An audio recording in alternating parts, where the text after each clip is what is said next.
morning and welcome to the 2021 Melbourne EdTech Summit. I'm Jeanette Tran, the Member Services Manager at EdgeGrowth. We are Australia's education technology and innovation industry hub. Through connection and collaboration, we are accelerating Australia's EdTech ecosystem globally. The Melbourne EdTech Summit theme is amplifying education, innovation, and we look forward to great conversations over the coming days. Today is being delivered to the Innovation Precinct at EdTech, so we welcome everyone joining us from there. Yesterday, we had a warm welcome to country from Wurundjeri Elder Diane Kerr. I would like to add my acknowledgement of the traditional owners of this land. Today, I join you from the traditional land of the Gadigal people of the Eora Nation, and I pay my respects to their elders past, present, and emerging. I acknowledge your ongoing and unbroken connection to the lands, waters, and culture of our country. Specifically, I add my respects to all Aboriginal and Torres Strait Islander people present with us today. Martin Beach will be joining me now to provide an official welcome on behalf of EdgeGrowth. Martin is a non-executive director at EdgeGrowth, a seasoned EdTech entrepreneur, having founded Prosper Education in 2014. Martin led the business based on the belief that all children have the right to a holistic education that is academically rigorous, yet supportive and fun. Hi, Martin. Morning, Jeanette, and good morning, everyone, wherever you are. So as Jeanette says, I'm Martin Beach. I'm a non-executive director of EdgeGrowth, and I'm thrilled to give the official welcome for day 2 of the 2021 Melbourne EdTech Summit. So yes, I previously co-founded EdTech startup Prosper Education in the early childhood space, and are now a director of workforce leadership and wellness training business, Pilot Light. I was a founding director of EdgeGrowth 5 years ago, and I'm really pleased to see the growth that EdgeGrowth has undertaken and the size that it is today with its large member base, impressive calendar of events supporting the growth of EdTech businesses and the broader education sector, and the development of key relationships like the one we have with Global Vic. So I'd like to officially welcome you all to the 2021 Melbourne EdTech Summit, Australia's premier education technology event. I would also like to especially welcome those joining us from the Innovation Precinct at EdTech. So what's all the summit all about? Well, the 2021 Melbourne EdTech Summit brings together stakeholders from across the entire EdTech ecosystem here in Australia and from around the globe to spotlight education innovation. Our summit theme is amplifying education innovation, which is why we are connecting the players in that story, the educators, the entrepreneurs, and the policymakers. This morning's program is catered specifically to the K-12 sector and EdTech entrepreneurs, with the overarching focus on innovators fueling education. A little piece about EdgeGrowth. EdgeGrowth is Australia's education, technology, and innovation industry hub. And through connection and collaboration, we accelerate Australia's EdTech ecosystem globally. And we are connecting a community of education providers, industry participants, and EdTech entrepreneurs committed to reimagining learning in the digital age. And as education transitions to borderless digital delivery, our diverse ecosystem will impact the future of learning globally from Australia. And this transition has never been more important than it is in these past 18 months during COVID.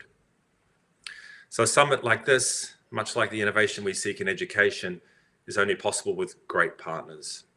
And on behalf of the entire EdgeGrowth ecosystem, I want to thank our principal partners, Global Victoria and WAND, who along with our summit partners, Amazon Web Services, Curio, and Open Learning, have provided us support to ensure that this program is free for all delegates. I loved yesterday's sessions. I'm super excited about another enriching day, and I hope you all enjoy your time with us. Thanks, Martin. As Martin mentioned, Amazon Web Services are a summit partner for this program. So I'm delighted to welcome David Rosengrave, the Education Industry Solutions Lead for the Asia Pacific region at AWS, and to provide a welcome on behalf of AWS. David is recognized as one of the leading cloud computing evangelists in the APAC region. David has built his career and reputation by leveraging a mix of sales, management, strategic thinking and planning, product management and marketing in the enterprise space to bring tangible results to service providers, partners and end customers. Hi, David. Morning, Jeanette, and good morning, everyone. On behalf of Amazon Web Services, I'd like to give everyone a very warm welcome to Day 2 of the 2021 Melbourne EdTech Summit, of course, Australia's premier education technology summit. The summit's reach and influence, however, is much larger than just Australia, of course, today. So I'd also like to welcome those joining us from the Innovation Precinct at the EdTech conference. I'm David Rosengrave, and I lead our education solutions with our industry solutions team at Amazon Web Services across Asia Pacific and Japan. Across over probably 200 odd now countries, we support hundreds of millions of students, teachers, and researchers that are accessing education technologies and online curriculums that are all powered by AWS. At Amazon, we're a company of builders, so we get a lot of energy from innovating on behalf of our customers and our partners and innovating alongside of those. So when we saw this year's theme around amplifying education innovation, it was a real natural fit for us to be involved, and we're a very proud summit partner. Our involvement, however, stretches more than just being that summit partner. As you'll see, many of the EdTechs that you're going to hear from today and over the next couple of days are built on AWS, and many of them have also received assistance from our EdStart accelerator. So very proud of those partners, particularly the work that they're doing with school students and the industry at large. So looking forward to their thought leadership along with the other sessions that the summit has got in store for us all today. Big thank you for your attendance, the support of the other principal and summit partners, and of course to EduGrowth for making the attendance free for all attendees. So on behalf of AWS and our EdStart Accelerator, once again, welcome to the summit. Thank you. Thanks for that welcome, David. So we've got one exciting program today. Some of the key highlights to look out for are we're going to hear from some students working on a STEM project in partnership with industry. Later, we'll hear from Martin Dugimus, the founder and CEO of Moodle, and his thoughts on the next wave of global education innovation. You can find the entire agenda in the top right of your screens. I'm pretty sure you can even select sessions to build your own personal agenda. At lunchtime, don't go anywhere. We've got lined up some special performances across the 4 days of the Melbourne EdTech Summit, some light entertainment for us all during the lockdowns that are happening across the country. Yesterday, we had a cellist. Today, we've got a duet. Thursday, we've got a magician. And on Friday, some light-hearted review of what it's been like learning from home. We've invited these performers to the Melbourne EdTech Summit because we know that some people in our community have struggled more than others during the pandemic. To that end, EdTech has paid each of these performers, but we're also going to ask you, the audience, to leave a tip, a little donation to performers if you can, and we'll provide the details later in the program. So I'd like to kick off today's first session by introducing Nikki Bonus, the founder of one of our wonderful members, Life Skills Group. Nikki is an experienced EdTech founder and the CEO of the Life Skills Group, harnessing more than 20 years of deeply personal and professional experience in the development and delivery of social emotional literacy programs for individuals, organizations, and most importantly, teachers and students. Hi, Nikki. Hi, Jeanette. Thank you so much for having me here today.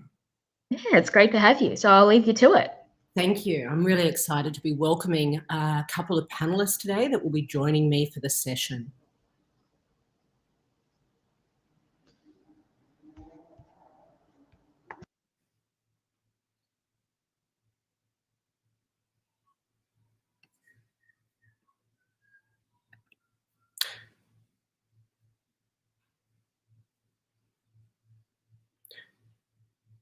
So, Jeanette, I'm just going to keep talking. I think I'm just going to keep talking until we find the panelists.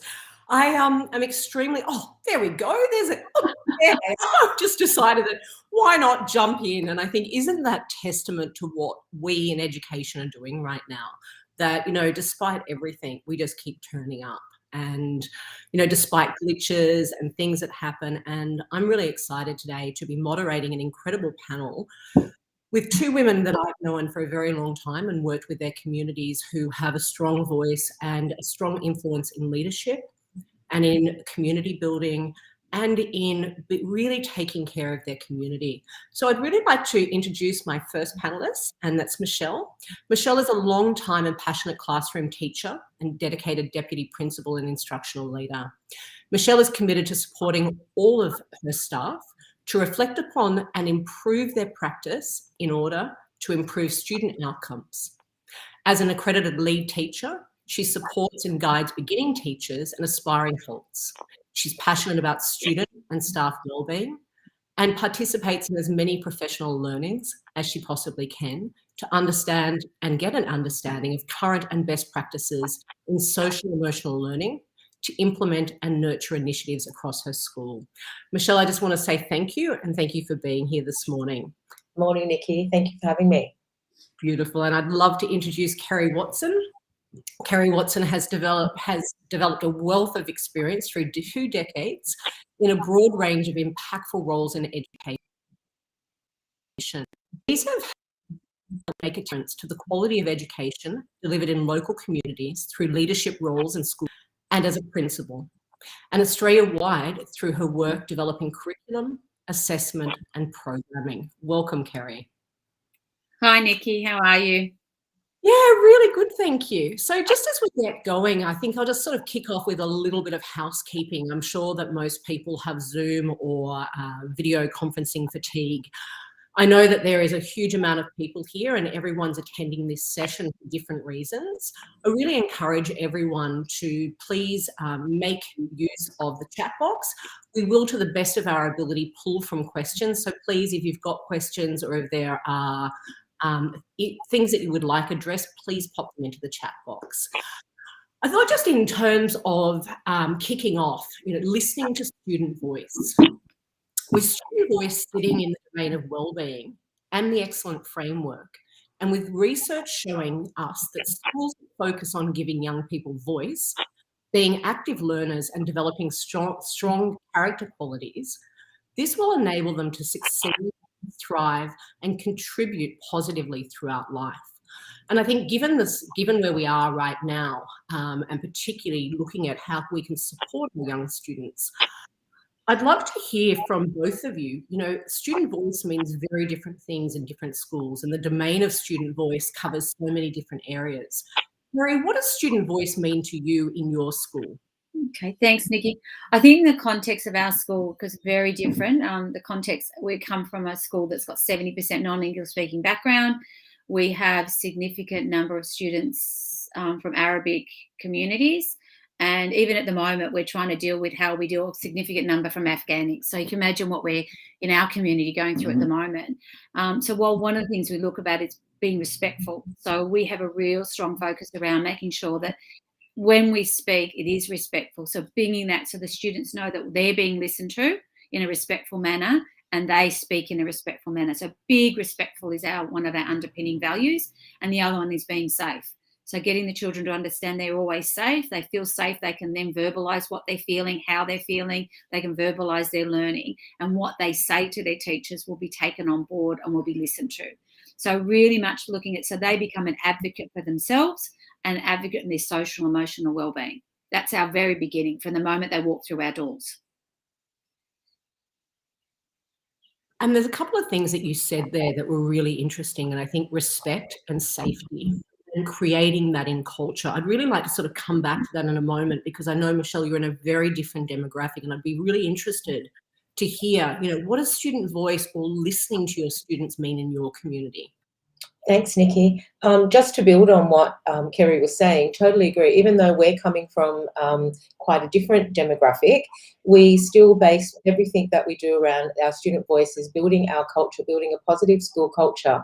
And first and foremost, it is about building those respectful relationships between teachers and students. We really want to ensure that the students feel that they have a place, that they feel that they do belong into our school community. We have a really big focus at the moment on building those positive relationships between students and teachers.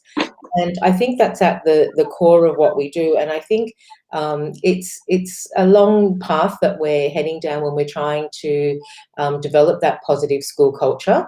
And I think that it takes quite a bit of work to make sure that we have all of the teachers on board and have that deep understanding of the importance of student voice, that we really value it and that we celebrate student voice as well.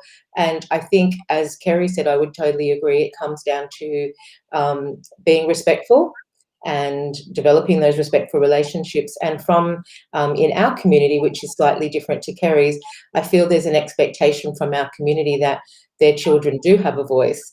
And I think for us, one of the most important things that we are working on is not just that you hear that voice, not that you just listen, but that you act upon it. And it's what you do with that information. And when you've collected all the data from the various things that we're going to talk about today, what do you actually do with that information to support the various needs of the students? Yeah, I think you've got many points there. And it's interesting because even though we're speaking from very, very different communities, you know, at the end of the day, these are our young people, you know, each and every single young person. And despite where they're coming from. And there was something interesting you said there, Michelle, around, you know, bringing your teachers along, making sure that you bring your teachers along. And I know, Kerry, that's been a huge part of what you've done with your community, and particularly making sure that absolutely every single teacher or anyone that works in your school community is on board with what you're doing. Just want to let, I know for some of you that are joining us now, I'd love you to please, you've all turned up to this session, I imagine, because you've booked into it, because you've got your own questions. Please use the chat box. So I am keeping an eye on it and I will moderate that. So if you do have questions in general about student voice or how we listen, please pop them into the chat box. Kerry, you mentioned something really interesting, and I think particularly given the current environment, and we probably won't go too deep into this, but it's quite interesting at the moment. And particularly if we can be of support to other community members as well. How, at the moment, are you creating a container of safety, particularly with everything that you've got going on? So we've always had, for our students, that they know that our school is safe. So it's that safe haven. It's a safety net, and for our parents and community. So we know that we're open with our community, open with our parents, that they can express their ideas, they can talk to us, the teachers. We have very good communications. It has been a little bit difficult with COVID, obviously, because that communication is slightly different. So we use different modes of communication because we can't have that face-to-face communication. So therefore, we do a lot with Seesaw, that we actually communicate with our parents and they communicate with us. We're listening to what they're saying. And with the children, we have lots of check-ins and phoning with our families, not just with the children, to see how the family's doing at the moment. Are you okay? Is there anything you need from us? And even my staff, I've got an amazing assistant principal checking in. She's checking with staff at the moment because, as I said, we know a lot of people who have got a lot of family in a place that's hurting. So checking in with them and listening to them, so about and our children. So we're doing a real focus just even this week to check in with particular communities to make sure they're doing okay. Thank you so much. And I think that's so critical at the moment. Michelle, I'd love to hear from you because I know that you've done a lot of professional learning and you've done a lot of work. I'd love to hear, what skills do you think need to be taught? Sorry, I apologise. I'm sorry. To be able to support students to have a voice. Yes, it's something that we've had a focus on for quite a while at our school. We have, quite a range of different needs in our school. We have very confident children, who are exposed to quite a lot of different life experiences, to children who are quite vulnerable. So we have to have quite a range of strategies in place. And as I said before, I think the most important thing that we're up to at the moment is we have a lot of great programs and strategies in place where we are listening to students and we are collecting that information from them. But we're at the point now of what do we do with that information and how we personalise, even if it's from an academic perspective or from a social emotional learning perspective, how do we personalise what we're doing with that information for our students. So we have similar to what Kerry's saying, and even though we're coming from different demographics, we actually have very similar needs and strategies that we employ. We have a very open communication at our school between our children and our teachers, and we really encourage that. We really encourage the children to talk to their teachers, to tell them how they're feeling, how they're going with things, when they need help, etc. And for teachers to really take time. And we're all very busy, and it is very hard to make that time to get to everybody.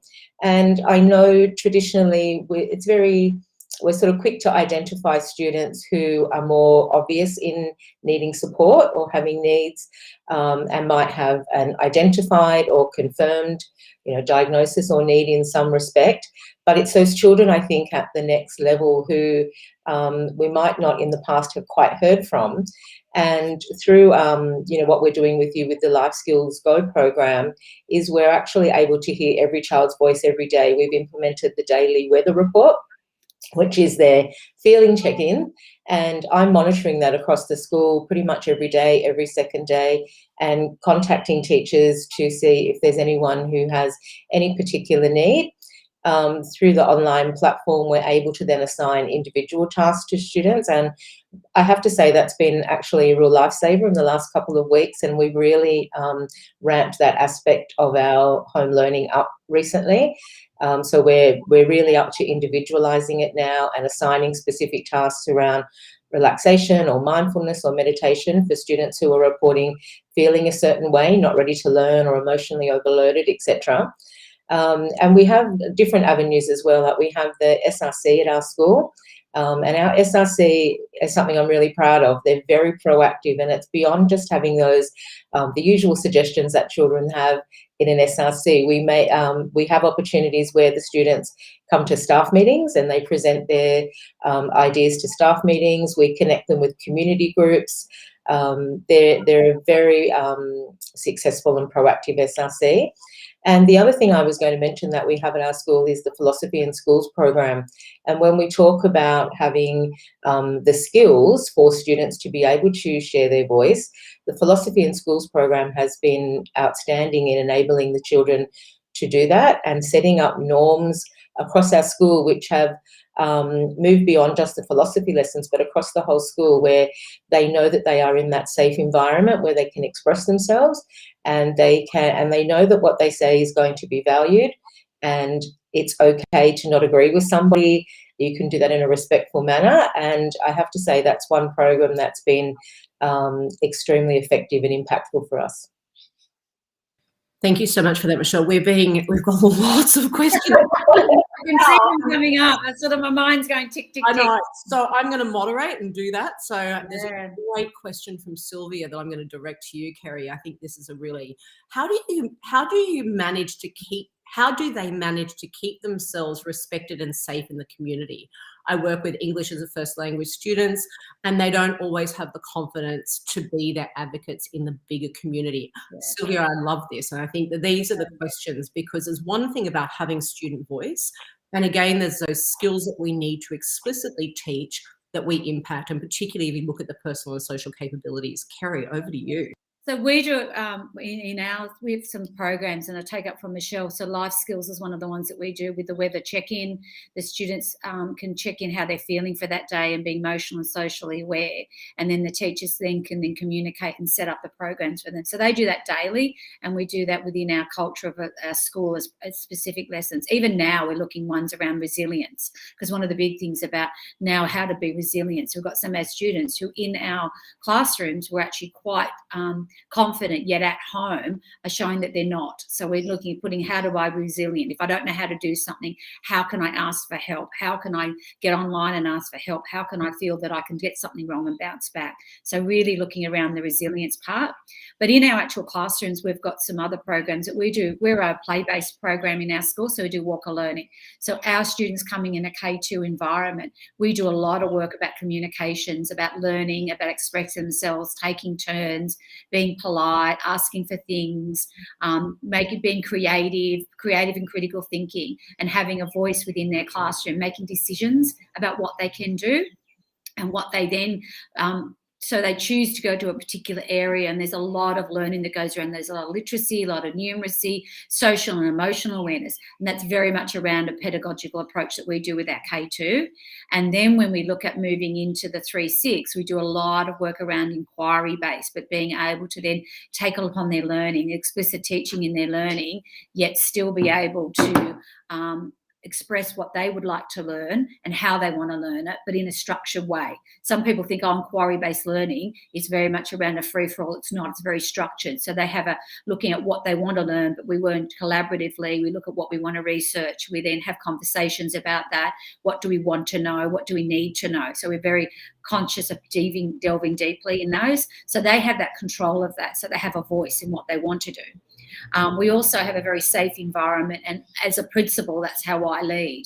An example is I had some girls they feel safe, they can come to me at any time. They came with a proposal because they didn't like the way the toilets looked, so they came with all these proposals with these paint colours.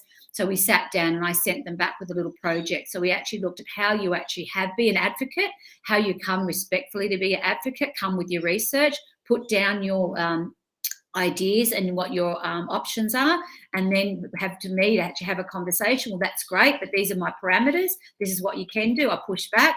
They went back with their parameters. They came back to me. And so they can actually see, and even now they'll catch me in the playground when we're in the classroom, to say, where are we up to with that? You did this, but we haven't done that. And I had to explain, well, we can't change the colours of the doors just now. We can do this. So they can have that option to speak up, and that's what I really love, especially within our cultures of our school and our girls, to be really strong advocates for them, to be able to be a voice and to express how they feel.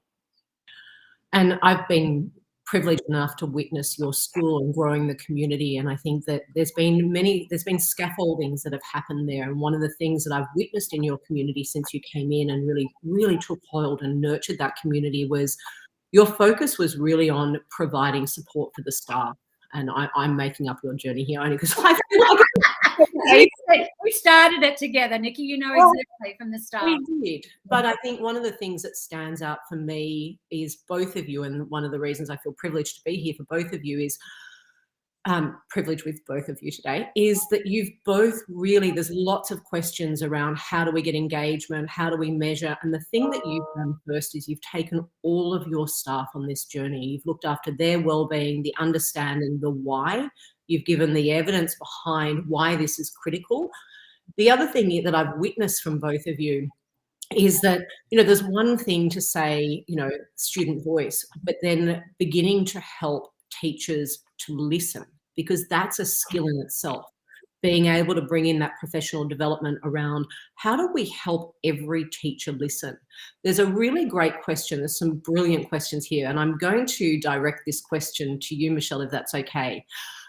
Keen to hear how technology can drive hearing from students that don't speak in open classrooms. And I think, again, we've worked on this a lot. So I think that you've got some really great experience from this, and particularly with what you're implementing at the moment. So I'd love you to answer this one. Thanks, Nikki. Yes, it's really important to us to ensure, I'm a very big supporter and advocate of the New South Wales Department of Education's mantra that every student is known, valued and cared for. And I really try in my daily practice to hold myself accountable to that and make sure that I do have interactions with as many children across the school as possible. And like Kerry, I have a very open door policy where the students feel comfortable to come and talk to me about things that are concerning them or that I could maybe help them with, etc. And I think that's really important. I like to think that I lead by example and model that for my staff. So they can see the benefits of really being open and listening to the students. And sometimes I'm very big on acting upon that information that we get from the kids, but sometimes it is a matter of just listening, and they just want you to hear what they have to say, and that maybe sometimes is enough for them. In terms of the children who are, not speaking up so much in the classroom, they're the kids that we really, really want to try and start to hear from. And I think we've only recently just re-engaged with the daily weather report. And I think during this time, it's been particularly helpful. We've had lots of kids engaging in that from their learning from home at the moment. And we're able to follow up on those particular children who might not be the ones that are already known, and we can check in. And as Kerry said as well, we've been doing lots of check-in calls to that group of students because they may not be engaging so much with their online learning, they might not be attending Zooms, etc. So we've been doing lots of check-in calls with those students, and students who have been reporting to saying emotional overload or something's happened at home that's concerning them, we've been contacting them and saying we've been assigning you some extra little tasks to do at home. If they're continuing to say that's how they're feeling, then we're doing a check-in with the family to see how that's going as well. I just think having all of these particular tasks at our fingertips for the kids to use when they're feeling certain ways.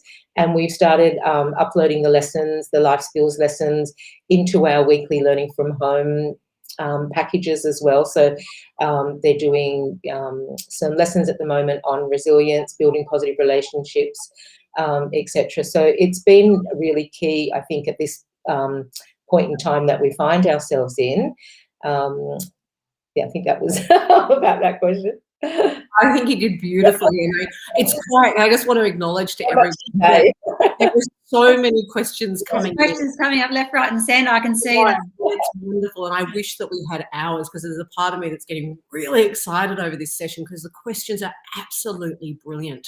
I just want to speak to that, Michelle, just quickly. I think there's one thing to do surveys and there's another to respond. And I think we often think, if we are listening to them, then what? I think you hit a really, really good point there, whether we're in lockdown or we're not in lockdown, because at the moment there's a massive emphasis on using technology to collect data, but then how are we using that data to actually respond to the students? And I know that that's something at Life Skills Group that we've worked particularly with Leichhardt, but also Guildford and hundreds of schools across Australia to go, what do we do with that data? And you brought up something that we're very, very passionate about, which is how do we know, value and care for every student? So being able to respond to them with individual learning plans, or being able to instill the skills that can move them to that next level when we talk about student voice of leadership. If I look at you two as leaders, there's lots of professional development that goes into being the leaders that you are today. So how do we scaffold that? I think there's a really good question here that I'd love to pass to you, Miss Kerry. Yeah. She goes, oh, which one? There's about 800 of them. How do you encourage students with limited language, lack of confidence to verbalise, and cultural inhibitions to voice their feelings and ideas? And I think your school has done this really well. Even at the moment, one of the things we've done through technology is with our Seesaw, which has got an amazing platform for teachers to do recording and students to do recording and their video, and it's really easy. Like even our kindergarten students are doing it. So I think that's been a real shift to see in the homes, because our teachers do a lot of videos and teaching. And even, for example, with the students learning with their sounds and seeing the parents and the whole family in there doing and activities that we've set. So we've got some activities, they're out there cooking. We did a cooking challenge. We did some recipes. We do some sport. We do some activities that the family can do. So we're looking about how you work together as a family at the moment as well. So we're seeing a lot of parents at home, and because they can record it, the students don't necessarily have to write it down, and they can hear the instructions from the teachers. And the children are then translating, for example, to their parents. So they're all part of it. So we're watching, we're building their culture as well. So to see, for examples, in their homes, cooking as a family and cooking together and having their recipes and talking about it, that to us is a really big indication of that cultural, that connectedness. So we value what's valuable for them and we value what they know. So that's where we've been one of our structures that we've put in place while we're remote learning at the moment and using the technology to their best capabilities to bring the family into us. And our teachers did the same. We had sharing with our teachers. They shared their family recipes. We had some young teachers who don't normally cook, had their mums or dads out there cooking with them. So they shared it and the parents loved it. So it's this connection of we're the same as you at the moment. We've got this family. You've got a family. Let's connect together. So I think that's been a big one for us. Yeah, thank you so much. And please keep the questions coming. I think that I hope I've answered that. I also just wanted to speak, and I'm sorry I can't scroll back, but there was a really fantastic question around non-verbal students. And I would just like to speak to that. I think non-verbal students and autistic students. Yeah, we have a lot of. Yeah, we also, over on our website, we have some webinars that you can actually rewatch the replay, where we actually talk about teaching emotions, self-awareness, self-management, particularly for non-verbal and autistic students. So I can't really go there right now, but I just wanted to pop that in for anyone that thanks, Megan. So how do you adapt these programs for students who are non-verbal or have difficulties with receptive or expressive language? We've actually worked really, and I just want to give a huge shout out to Aaron Ubai, who took us on 3 years ago to really work with their community to address those, Megan. So I'm really happy to follow up with you and support you on that, because I think that's an area that I'm incredibly passionate about. So the first step to empowering students is to listen. And I'd just love to hear, Michelle, how have you used technology to support listening to your students? Just building on what Kerry was saying, I was at a school last year that was near Kerry with a very similar demographic, a very big school, and the Seesaw platform I found was outstanding for being able to connect with the families, to include parents in the educative process was amazing, where they may not have been included or involved prior. That was a fantastic platform for being able to do that. And for being able to connect with the students and for them to, there was constant discussion between teachers and students, and teachers were then personalising, individualising tasks or support for what the students may need. And I think through the technology that we're using, mostly through the life skills, at this point in time, we're looking at, I'm looking at 3 ways to utilise the support that you've given us so far in using the information, the data that we're getting from the daily weather check-in, and having a little time every week at the learning support team meeting just to review that and to make sure we are getting to those children who we haven't previously identified, who might need a little something extra. We're also looking at using the online activities and tasks and lessons at lunchtime for a little bit of a reflection room. So that's a little bit of a longer term project for us. But we'd like where students can make a choice if the playground, for example, is too overwhelming for them, they can come into a room and they can come onto the iPad and choose one of the tasks to support them in feeling better, to be able to re-enter the playground. And there's a teacher there to support them or to talk with them as well. And not that we hope that this happens very often, but also from one of the webinars I did with Life Skills, Nikki, was about after students have come back to school from being suspended. And it's not a regular occurrence, but I've just been thinking about how do we support those students when we come back to support them to make changes in their behaviour, if that is the concern.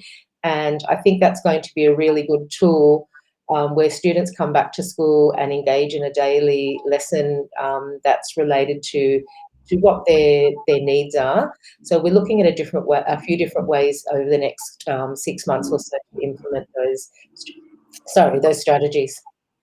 And I think that I'll definitely connect you and Kerry up on that one, because I think Kerry's school I won't even go there on this webinar, but I think that they've done an incredible job on pre-suspension, during suspension, post-suspension, and using the platform to really support the students. What I'd love to do is I'd love to ask you a question, Kerry. If you had a magic wand and you could support educators, what would be the one thing that you would say to them that they could begin to do to improve student voice in the classroom or in the school? One little area that you would help them to have a look at. Who are we talking about? Who's the they? Okay, the they is either educators or principals. So, you know.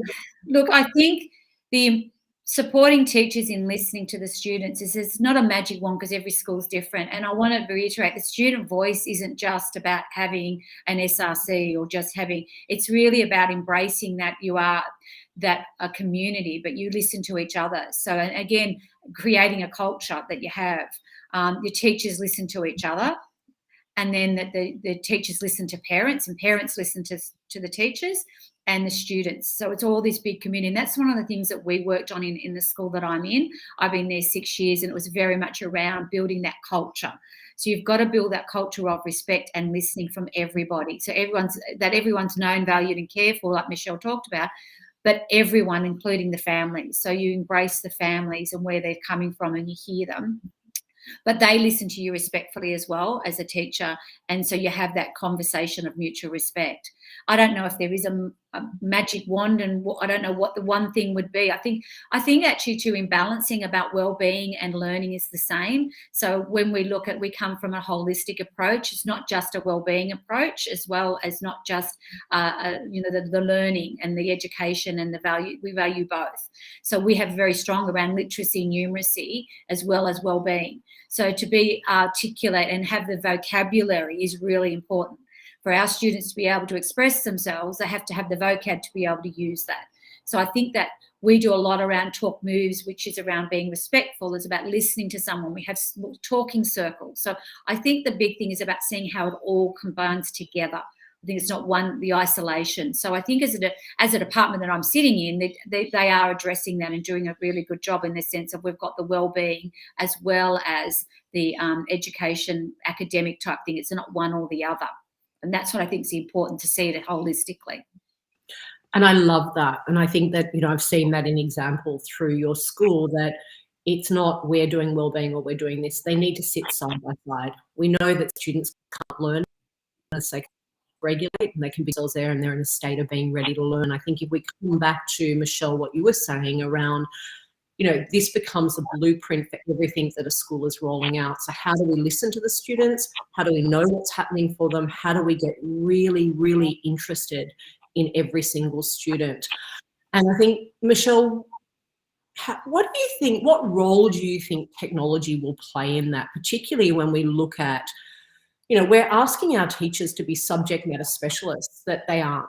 We're asking them to be, how delivering, what are emotions, how to regulate emotions, identifying emotions, and we can't, our beautiful educators haven't been taught this. What do you think technology will play a role in particularly supporting those foundational understanding of the personal and social capabilities?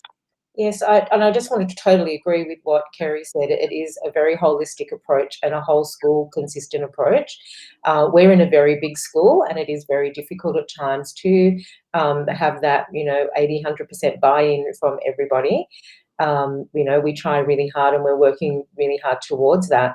And I think one of the main things is how do we support our teachers to develop that understanding of how important student voice is, and how it does connect the academic, social and emotional learning, because they are all intertwined. So really valuing the importance, for some educators, and it doesn't matter which stage of their career they're at, they find that concept of student voice a little bit tricky. And we have to support them in the classroom to show them, various strategies. As Kerry was saying, it's not just one or the other. It's all day, every day, basically, what we're doing. It's embedded in just our daily practice of how we listen to the students, and how do we act upon that information that they're telling us. And I think from a technological point of view, the fact that we are able to engage students, and sometimes it is those students who are not as forthcoming in the classroom with how they're feeling, if they can have that check-in, and the teacher can take a couple of minutes to redirect them to something that might support them at the time, that immediacy of collecting that information is really helpful. Being able to differentiate and assign different things to different children at different times of need from a technological perspective. The fact that they have access to that at home as well now, with their logins, etc., they can access those particular tasks at home.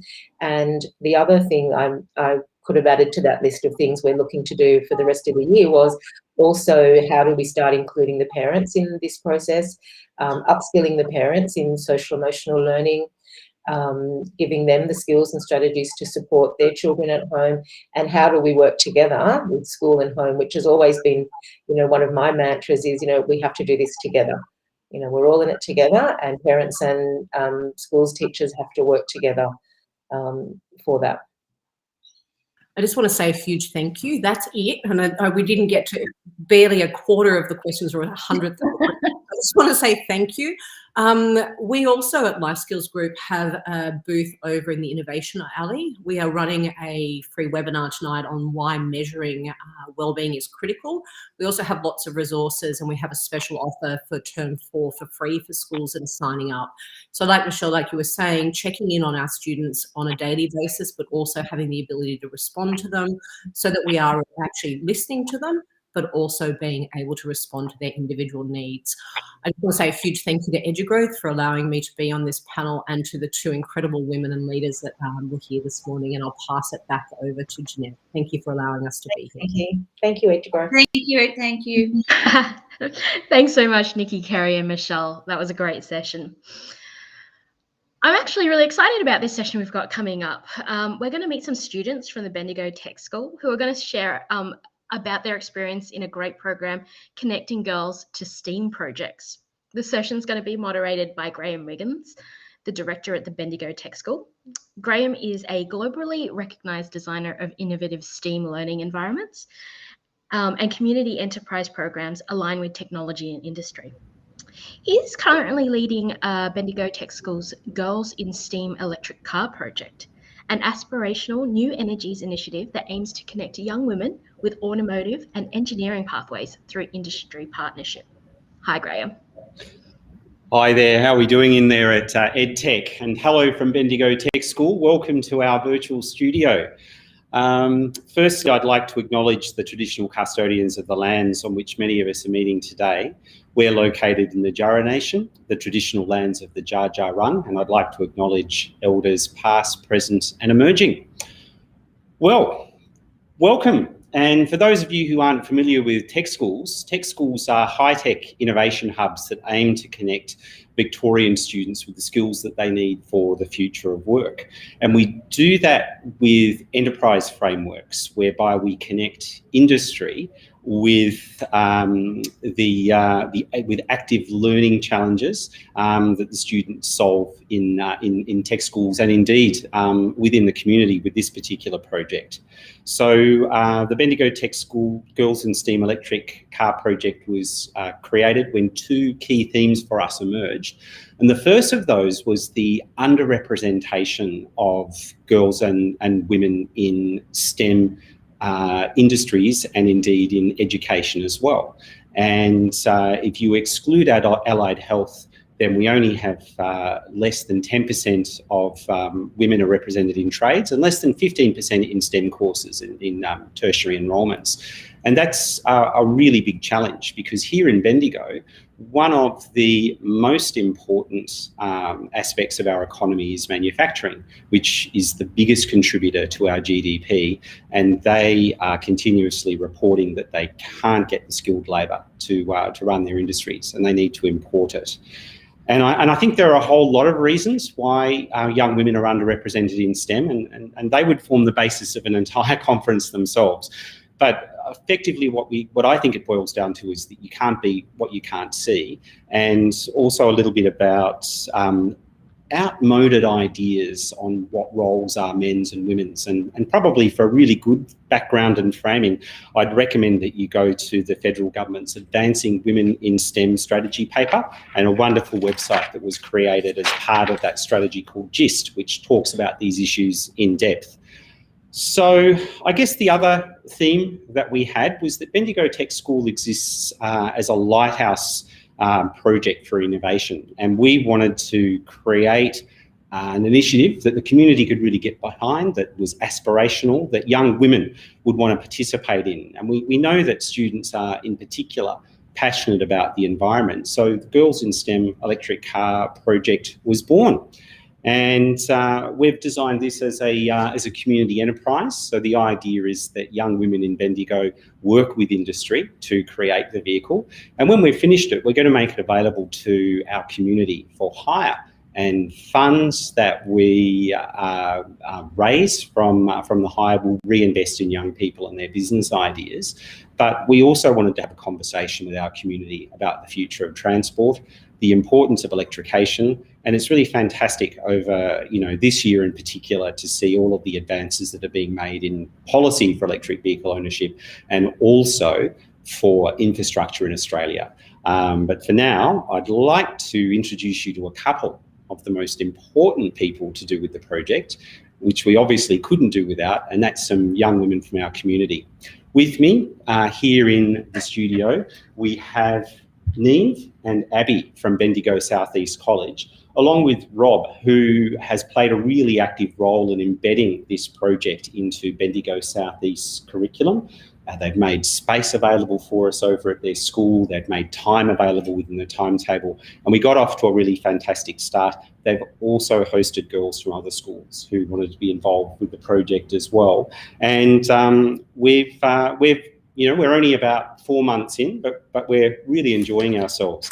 So I suppose to hear a little bit from some of the students, Neve, we could perhaps start off with you. Why did you sign up to the Girls in STEM Electric Car program?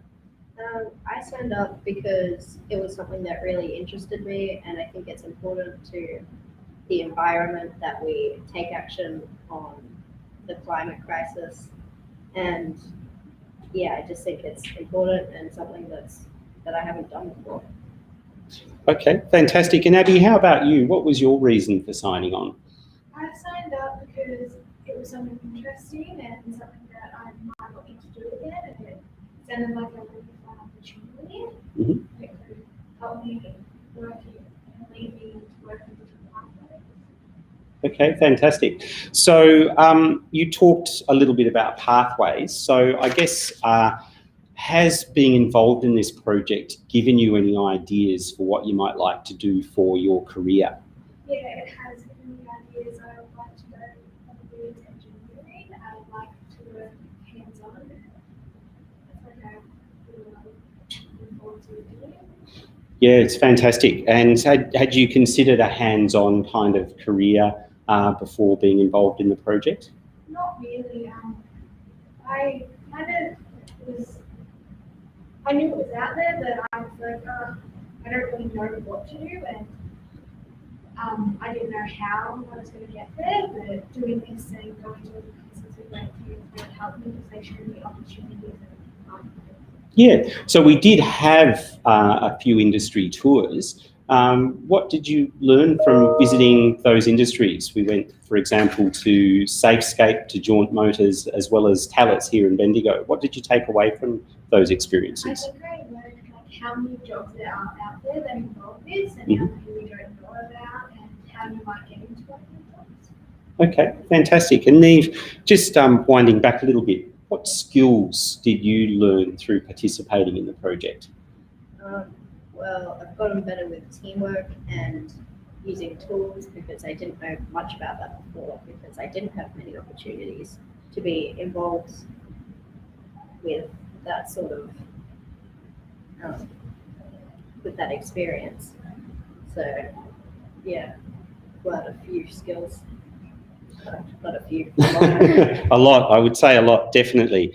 And I think it's probably worth pointing out to the people in our audience that There's a team of 26 young women, and we had to divide them up into to 2 teams because of space limitations in the workshop. So with a combined total of less than 20 hours, you disassembled the whole car. That's pretty impressive. What was your favourite part of disassembly, Abby? My favourite part was probably just having a laugh with my friends Mm-hmm. and getting to work together. Yeah, there was a great atmosphere and team spirit. And thinking about careers, Neve, have you got any ideas for what you might like to go into that have been influenced by this program? Yeah, well, as Abby said before, I knew that engineering was an option, but I didn't know how I was going to get there because I knew nothing about it. Mm-hmm. And now I think I just know so much more about it that there's just so many more options to me. That's really great. So you've got some ideas that are otherwise you simply wouldn't have known about through involvement in the program. Yeah. So, all right, that's great. So at the moment we're about 4 months into an 18 to 24 month long project. What are you looking forward to as the project unfolds and you continue to be involved? I'm looking forward to the end result really and seeing people enjoy the car and how many people use it instead of getting taxis to go get a hire car, hiring the electric car. I'm just excited to see it being used, I think. Yeah, me too. I did say to any of the young women on the project they were welcome to use the car to get their L plates in when we got to that stage. So we might even see that as soon as next year with any luck. And what about you, Abby? What are you looking forward to? As Neve said, the end result of the car and just looking forward to what we have to do next to get it there. Fantastic. And there's a lot of things and a long way to go at this moment in time, isn't there? We might check in with Rob. Rob's the design technology teacher at Bendigo Southeast. That's really been quite instrumental in helping us get the project embedded. Tell us why you were particularly passionate about getting the students involved in this project. When we first raised this program, I thought it was such a unique and wonderful opportunity for young women to really have a good in-depth look at the automotive area and also an emerging technology for the automotive area. Traditionally, at the best, I'm getting a quarter of female students in the auto classes over there. But this is an opportunity for a girls-only class where they would take the forefront of the work and tackle that. And it's proved to be a really great program for engagement and helping the girls re-engage and get their education overall, not just in the project area, but also in a lot of their other subjects. That was really interesting to see that result. Was rather unexpected because part of getting this project into the school was to negotiate. Hi, Graham. Sorry, it's Jeanette here from the studio. How are you doing? Yeah, good, Jeanette. Are you having some audio problems? Yeah, we're having a couple of audio problems. Any chance you can get your mic a little bit closer to the students and your teachers there? Yeah, what we might do as well, guys, is you can, if you're talking, you can take your mask off. So I think that might be part of the problem. So Rob, if you wouldn't mind, are you happy to demask? And we'll get that mic a little bit closer. So we'll just go back just to talking about why you chose to get involved with the project and you know the benefits for students. Yeah, it was just a fantastic opportunity to get the girls involved in the automotive area, and certainly to let them at the forefront in that area rather than being in a mixed class where they tend to stay in the background a bit more. Some surprising results was how it benefited our overall engagement growth in the school. As part of getting the program into the school was to negotiate with other classroom teachers whose classroom was taking the girls out of, how they were going to pick their grades up. And after a couple of weeks, I went back and checked with those teachers, and they said the girls have actually working harder to make sure their grades are high so that they have the release to go and do this program. So that was a bit of a bonus. It was rather unexpected. I think the fact that it was a new emerging technology and with people is certainly the future of the industry, was a number of incentives to be part of that. And the flexibility to be able to work with you in our time frame certainly helps. Yeah, that's great, Rob. Thanks. One of the issues we always have with schools is just how busy they are, and by being able to integrate our program into the school, that meant that it was much easier for us to work with those young people. And we had a really fantastic time in that first stage of the project over there. So, and I remember you telling me one story. There was one student you had in one of your classes who was doing all of their classwork at home so that they could spend their class time working on the project. Yes, that was rather unique. One of the students, after the first session, thought, this is fantastic, I've got to do this every week rather than alternating week. So negotiated with the classroom teachers to make sure that she could do it each week as long as she kept the grades super high. So she would go home and do all the classwork and those classes she missed at home, just to ensure she could have work on the working vehicles each week. So that was something that just showed the level of engagement that the students had and how committed they were to getting that project done. The time frame we had. Fantastic, and yeah, look, the engagement was really off the charts, and yeah, there was just so much intense learning and activity. And look, I have to confess, there are parts of the car that have come off and I don't even know what they are or where they belong. I think we'll get to that a little bit later, but the key thing is that we got a lot of progress done. Now, Neve, is there anything you'd like to tell anybody who's watching, perhaps somebody in a school who's thinking of maybe doing a similar project, about the experience of being involved? Well, I think Just a little louder for us. yeah, just don't be scared to join up. It's a really good experience, and I think you'll enjoy it a lot. I would definitely recommend it. Yeah, even if you don't know much about what you're doing, it's a good way to learn. Fantastic. And what about you, Abby? Would you what would you say to anybody thinking of doing something like this? I would say exactly what you said, just join up and have a go and see where it takes you. You don't have to know much, and it's really good bonding experience with some friends, and you get to work in a team environment. It's really nice. Yeah, fantastic. I'm so pleased that you've had such a good time, and we've had such a fantastic opportunity to do some really interesting things together. We actually launched the project as part of Melbourne Design Week. We've visited Bendigo TAFE, we've visited the Kangan Automotive Centre of Excellence to get insights into some of those career pathways. We had all these fantastic industry visits as well. I've got a question in the chat that I think was interesting, and it's, could you share more on the enterprise framework? How can state schools conceive project ideas and connect with industry partners? I think, Clyde, and I'm not sure where you're from geographically, certainly if you're in Victoria, you have the opportunity, if you have a tech school in your local government area, to work directly with a tech school on doing exactly that sort of engagement. But what I wanted to say was that I recently received a phone call from a youth engagement coordinator over at Greater Shepparton Council, and they'd seen our project promoted in the national media. It's had some really great coverage, and they were really excited about doing a very similar project in their region with their young people. And they were able to achieve in about a month that what took me 2 years in terms of getting industry engagement in their community. And I guess it helped that, you know, that we had that national platform. But we're talking, and I'm helping to mentor them through the process of doing a similar project there. So I think it's a matter of working out who in your community would be interested in supporting you, and almost certainly there'll be organisations like your local council in Victoria, local learning area network organisations that are really keen to see young people engaging in community enterprise with industry.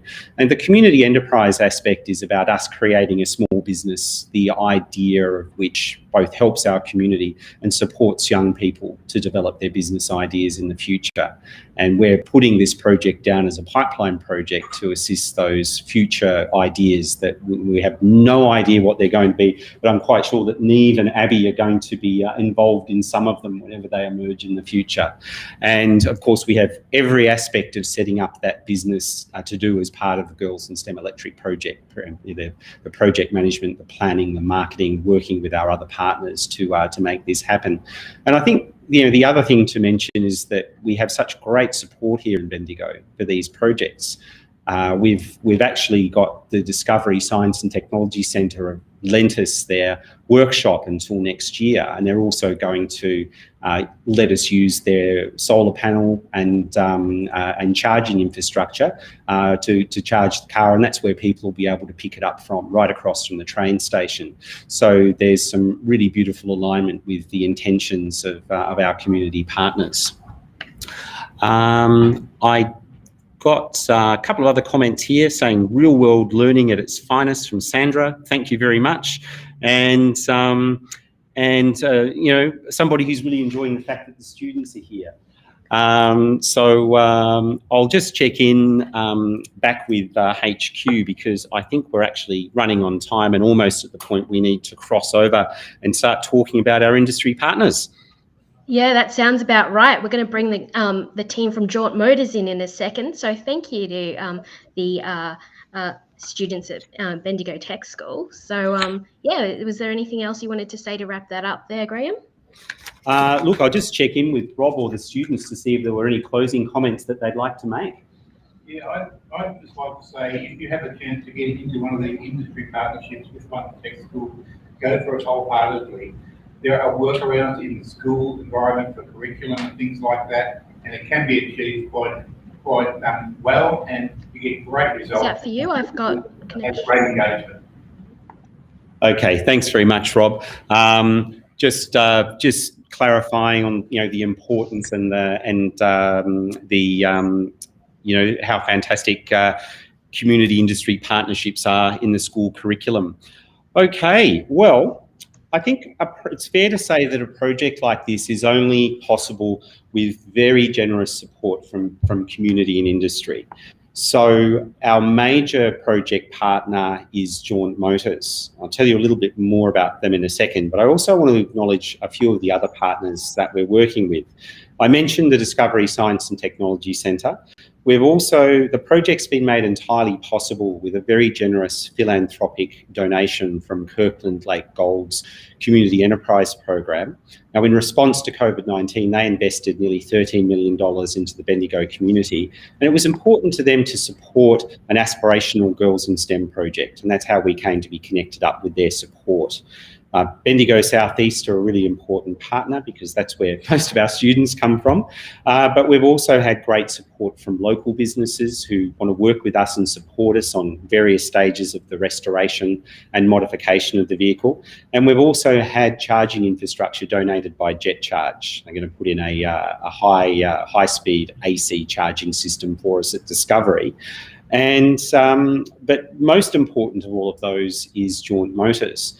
Now, Jaunt are an amazing startup, and it brings me joy to look at anything that they do, because they do it with such commitment and such passion and conviction, but also with a little bit of a sense of humour.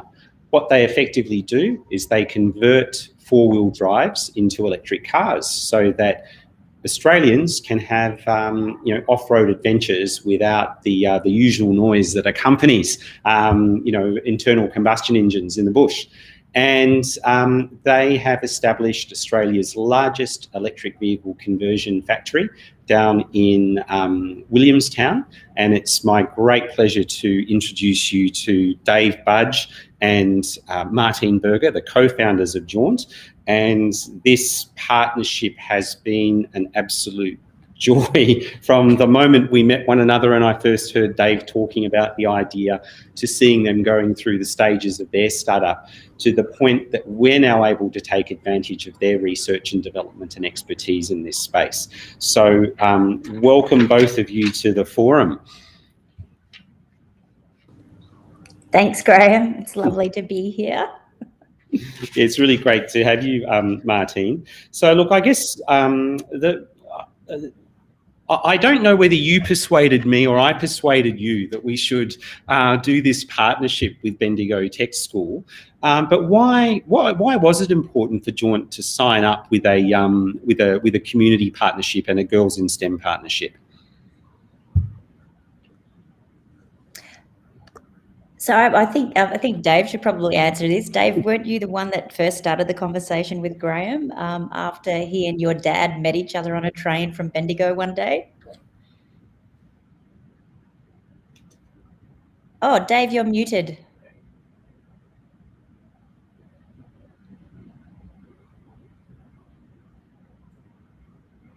Oh, we've lost Dave. But maybe I could talk a little bit just while we're trying to get Dave back on the line. Graham, apart from the story, the history of how this project started, thanks to Dave's dad making that connection. One of the things that really tied us to the project was the fact that we too feel really passionate about, you know, the lack of gender diversity within industries like automotive and engineering. I've been lucky enough to come on this journey, and I can see that around me every day there's a real lack of women in the industry, and it does affect you, and it can make things a little bit tough or a little bit weird in some ways, but for the most part it's really exciting because you know, you're different to everyone else. But that's just one part of the reason for us to be a part of this project. The other part is that it enables us to get involved in Range Rovers, which is an awesome model for us to be working on, as well as the other traditional models that we're working on. Dave, have we got you now? No, we don't. I think we've lost him altogether.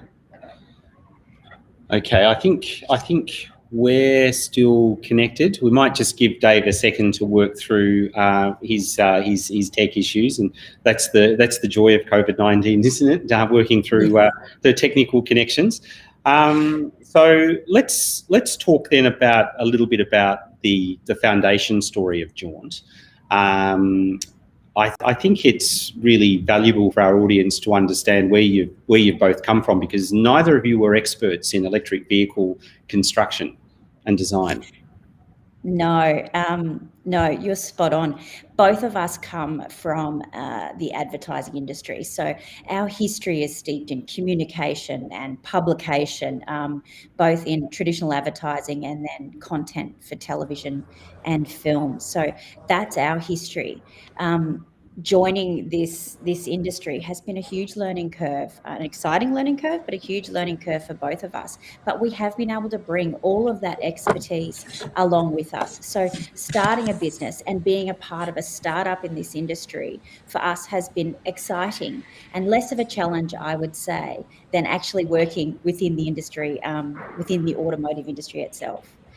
But both of us, you know, we have skills that are transferable to a lot of different spaces. The majority of our research and learning, however, has been in the technology space within, you know, converting a car to an EV and understanding more about electrical systems. That's where we have done our R&D and have had to not start from scratch, but start at kind of an area and build ourselves up to where we are now. So our history has been both a benefit and has seen us get to where we are. However, it's our optimism and our, you know, love of a challenge that has also seen us kind of grab that, you know, grab the education side of things and really drag it along with us to, you know, build our own, you know, knowledge in this area. Fantastic. And it sounds like we've got workshop noises, so we might see if Dave's with us. Can you hear us, Dave? I can hear you guys. Can you hear me now? We can. We can. We have to apologise for that factory. It has the worst bandwidth. It's just terrible. So it doesn't surprise me that Dave's going to dip in and out a little bit. Yeah. But hi. Sorry, it was actually my phone overheated. It did not like streaming this for some reason. So I got a temperature warning and everything went away. But I'm back now on a computer. Fantastic. So, Dave, let's start with our first question: is why did Jaunt want to work with us? Why did they want to work with young women, and why did they want to help us make an electric car for Bendigo? Yeah, I think, you know, our original mission and goal for creating a startup like this was to get Australians excited about EVs. We have one of the, well, until very recently, the lowest adoption of EVs in the OECD.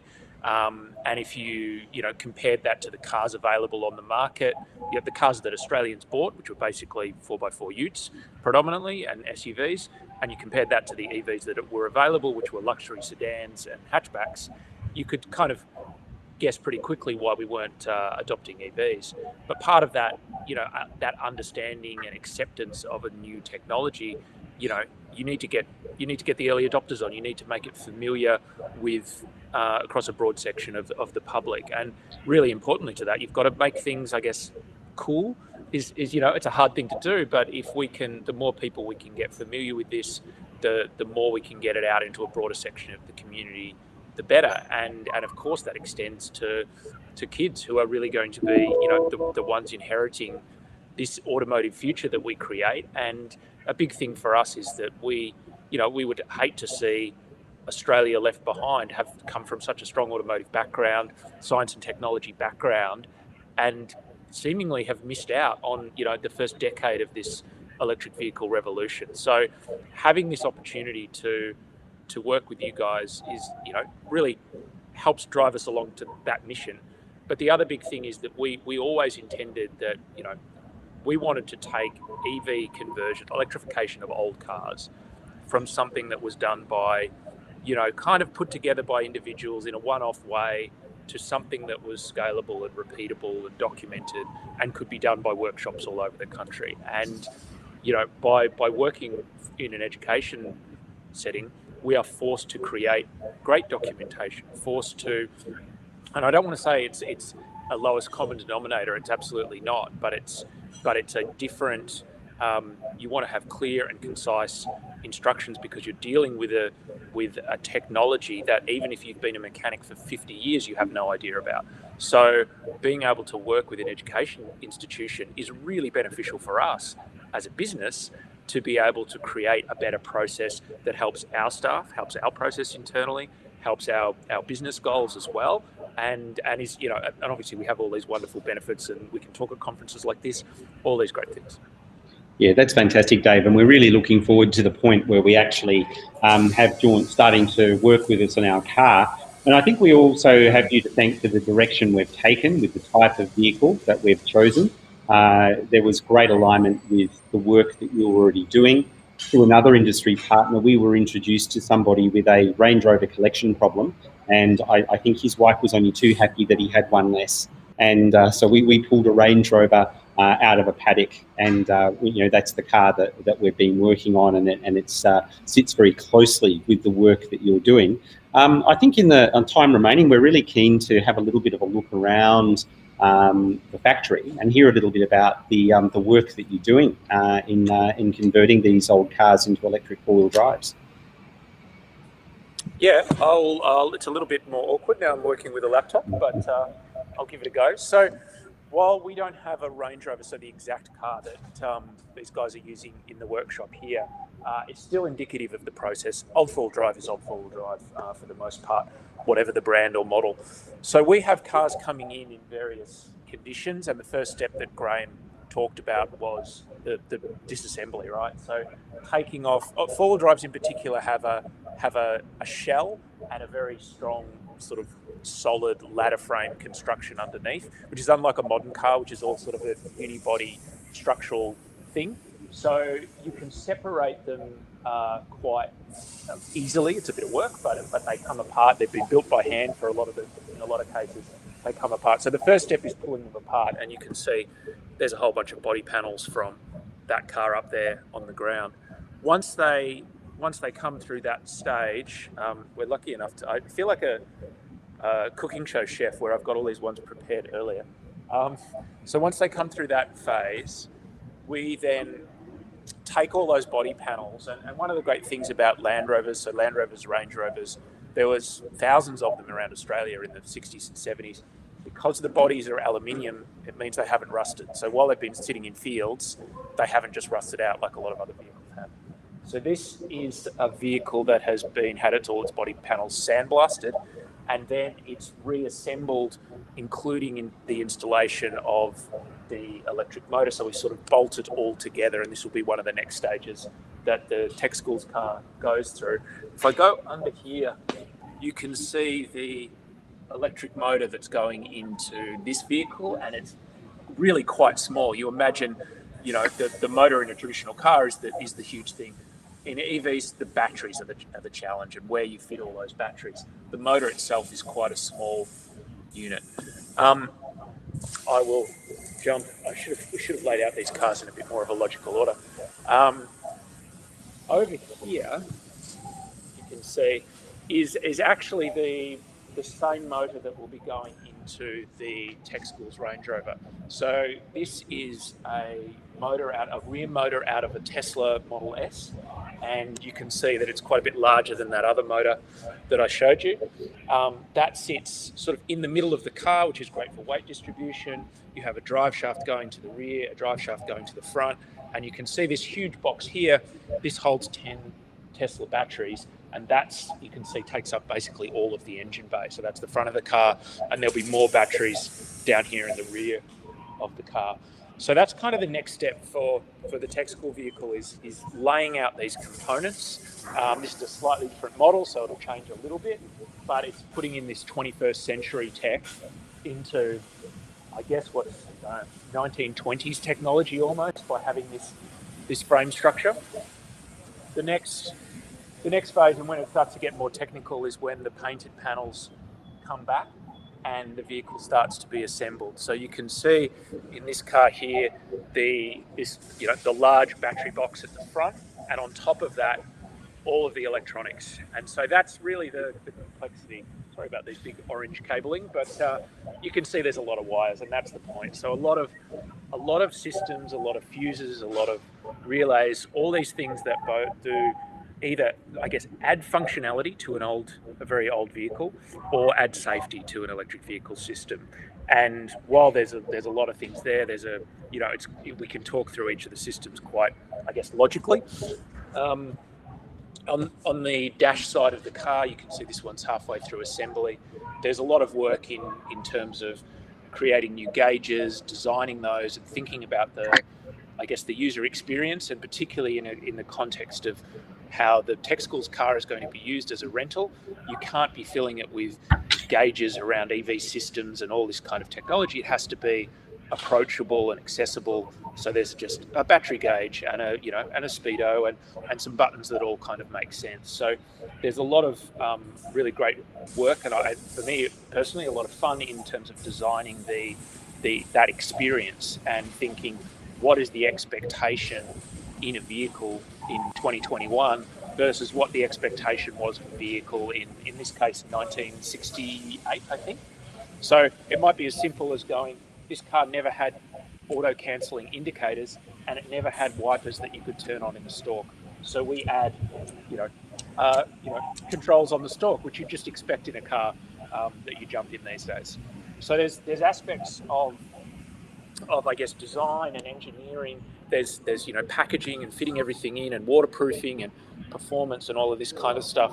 But ultimately, the point is that it comes back to designing a product and something that you can. And we always think about it. Well, I think about it as, can I hand the keys of this car to my mum, and will she be, I don't want her to be intimidated. I want her to have a good time about it. We want to make all old vehicles accessible again, and not be something that has a sort of mechanical complexity or a technological complexity. And that's just, I guess, good product design. Dave, why don't you take the opportunity to go and have a look at Mountain Ridge, the blue car behind you, the dashboard there, to just demonstrate what you're talking about. Yeah. I forget there's so many cars here. So here you can see, I'm going over to this car here, that you can see that's a sort of completed underbonnet area. And if I jump in the car, let's see how this works. Let me just get in a position here. So if I turn the car on, so, some flashing lights, and and different things. Interior lights that these cars never had before. So you can see it. I mean, this is a classic old gauge structure, but speedo and temperatures and fuel gauges and that kind of thing. Different drive modes down here, so for sort of on-road and off-road, all those kinds of things. These cars we're building still have a gear stick. I won't go into it's sort of confusing, but you can kind of leave it in one gear all the time and drive around because the electric motor is much more powerful. But having gears gives you flexibility off-road. With the tech school project, it will just be, because of the power of the motor, it will just be it will be, I guess, a fully automatic, as you'd expect an electric car to be. And then there's, a lot of elements in terms of, we install stereos and all these things that these cars never had, heaters and demisters. It's easy to forget, 30, 40, 50 years ago, how basic vehicles were. Thanks so much, Dave. When you've got back into a more static position, I was hoping to talk a little bit about some of the key things in terms of, we've walked through all the different stages of the car, from disassembly, some of the electronics. Can you talk us through from the beginning, where do the students, the girls from the tech school, some of the steps that they do, and talk through how you support them through that process? Yeah, I guess I'm going to be, we're developing this now as we speak, but what we're expecting it to be is that we split sort of the work we're doing here into a few stages in terms of, there's mechanical work, there's fabrication, there's electrical work. But ultimately what we're trying to do is produce components that an assembly team can fit. So we will, in terms of working with the tech school and working with the students, we'll be developing, obviously there are some very dangerous components that we're working with, and there's some points in the process that can be quite dangerous. But the point is that we want to make each stage very accessible and understandable, those words again, but so we'll be building a complete battery box and sealing it and doing those kinds of things, but the assembly and understanding of those components, I don't know if anyone's ever built like a remote control car or something like that, or even technical Lego. You're not creating those individual components, but you're following the instructions to put it together.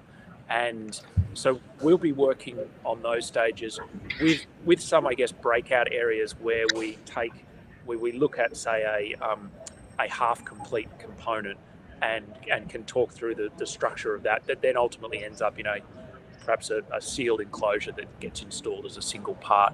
So I think it's a bit, we can be a lot more open and go into a bit more detail than you would if you were just, buying a part from a big factory. We're doing a lot of hand assembly because of the volumes we're working at, so we can go in and break down these things and introduce the students in different stages along that of assembly of components and not just install of components. Fantastic.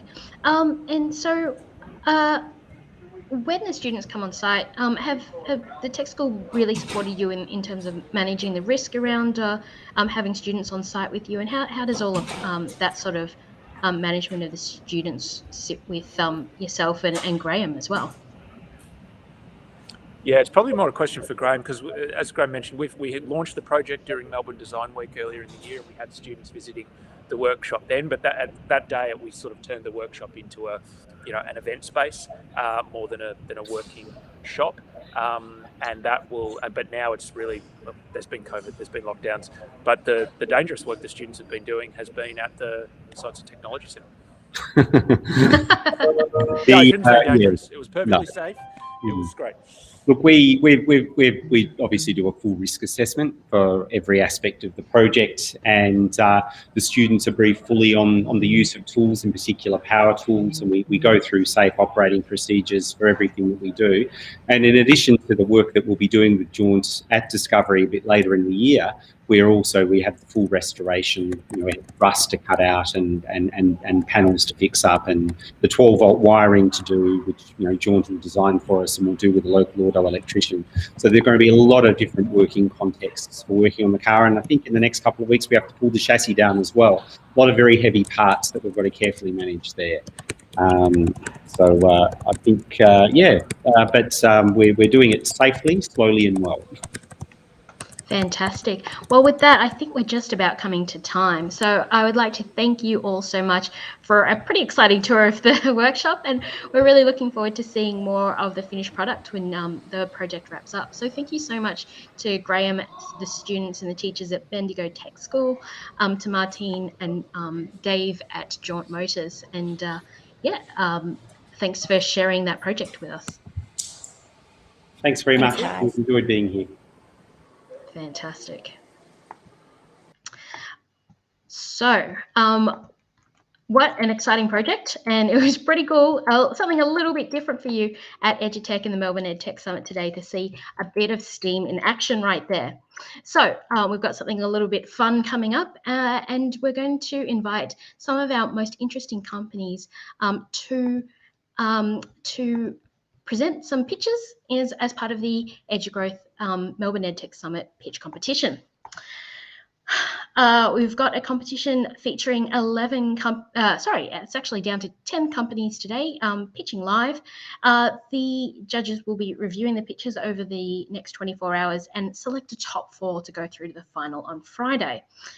The companies are competing to win some fantastic prizes, including a business strategy consultation with experienced EdTech leaders from our EduGrowth community, a marketing review with a leading marketing and brand agency, hosted credits from AWS, and most importantly, the winner will go straight through to the semi-finals of the world's largest EdTech business plan competition, the Milk and Pen business plan competition in the USA. So this morning, we're going to hear from 5 innovative EdTech companies. They'll each pitch for 3 minutes, and then we'll have some questions. So you're welcome to submit your questions in the Q&A box, and we'll ask them. So we're going to be starting with 3 companies, IntelliSchool, Zenva, and Successful Graduate. And I'm going to start by welcoming Dave to the screen. And I think we've got your slides ready to go. And so we're really keen to hear all about IntelliSchool and what you've been up to. So thanks for joining us, Dave. Thanks, Jeanette. It's great to be here. Thank you, everyone, for your time today. I'll be 3 minutes. So I want to take you on a bit of a journey about how we came to where we are. So to give you some background on me, I've been consulting in EdTech for over 10 years. And during that time, I met a teacher named Mary. And like most of the teachers that I work with, she's a fantastic teacher and she cares deeply for each and every one of her students. But when one of her students, Billy, his grades started to decline rather rapidly and his demeanor changed, Mary wanted to understand why. So she began to dig through all of the bits of information that she had on Billy. And it turns out the signs were there that he was struggling, but they were buried in so many disparate places. It's no wonder they weren't obvious. Mary was deeply concerned about the amount of time that it takes to pull all of this information together and draw meaningful, relevant, and actionable insights from it. Mary wasn't alone in this. In almost all of the schools that I've worked with, there's 4 key problems when it comes to data. Students are failing because insights from data are unavailable when they're needed. If data insights are available, they aren't made easily accessible to those who need them. Data is usually unavailable because it's highly fragmented. And data is fragmented because specialized skills are required to amalgamate it, and you rarely find them in schools. So we came up with a better way, and that is to draw relevant data from anywhere, overlay that with automation and artificial intelligence, and then bring powerful insights and early warning algorithms on top of that data to create better outcomes for all students. Our purpose is to impact learning for all students globally. And we do this in 3 key areas, being well-being, learning, and the business of operating a school. Our school community is growing rapidly. We'll be at over 100 schools by January next year. And those schools are benefiting from insights from the data that they already have out of the box. They didn't have to build these dashboards. And best of all, they're embedded into the interfaces they already use every day, like their learning management systems, their student information systems, or other EdTech tools that they might be using in the classroom. We're also working with governing bodies. So we're giving all of their member schools access to our services, and those governing bodies get access to the data from the schools, reaping the benefits of the kind of stuff that you can pull from that amount of information.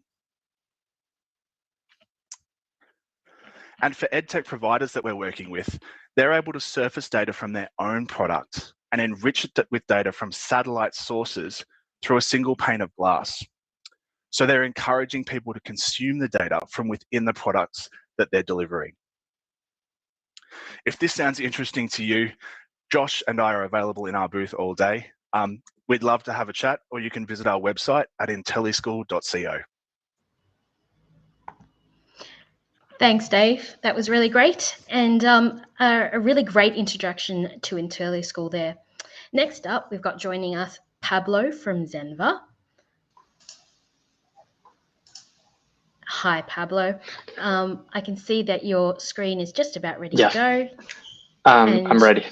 Yeah, so we're nice and full screen, and I'll just let you get started. Oh, thanks, Jeanette. Hi, everyone. Thanks for coming today. I'm Pablo, the founder of Zenva.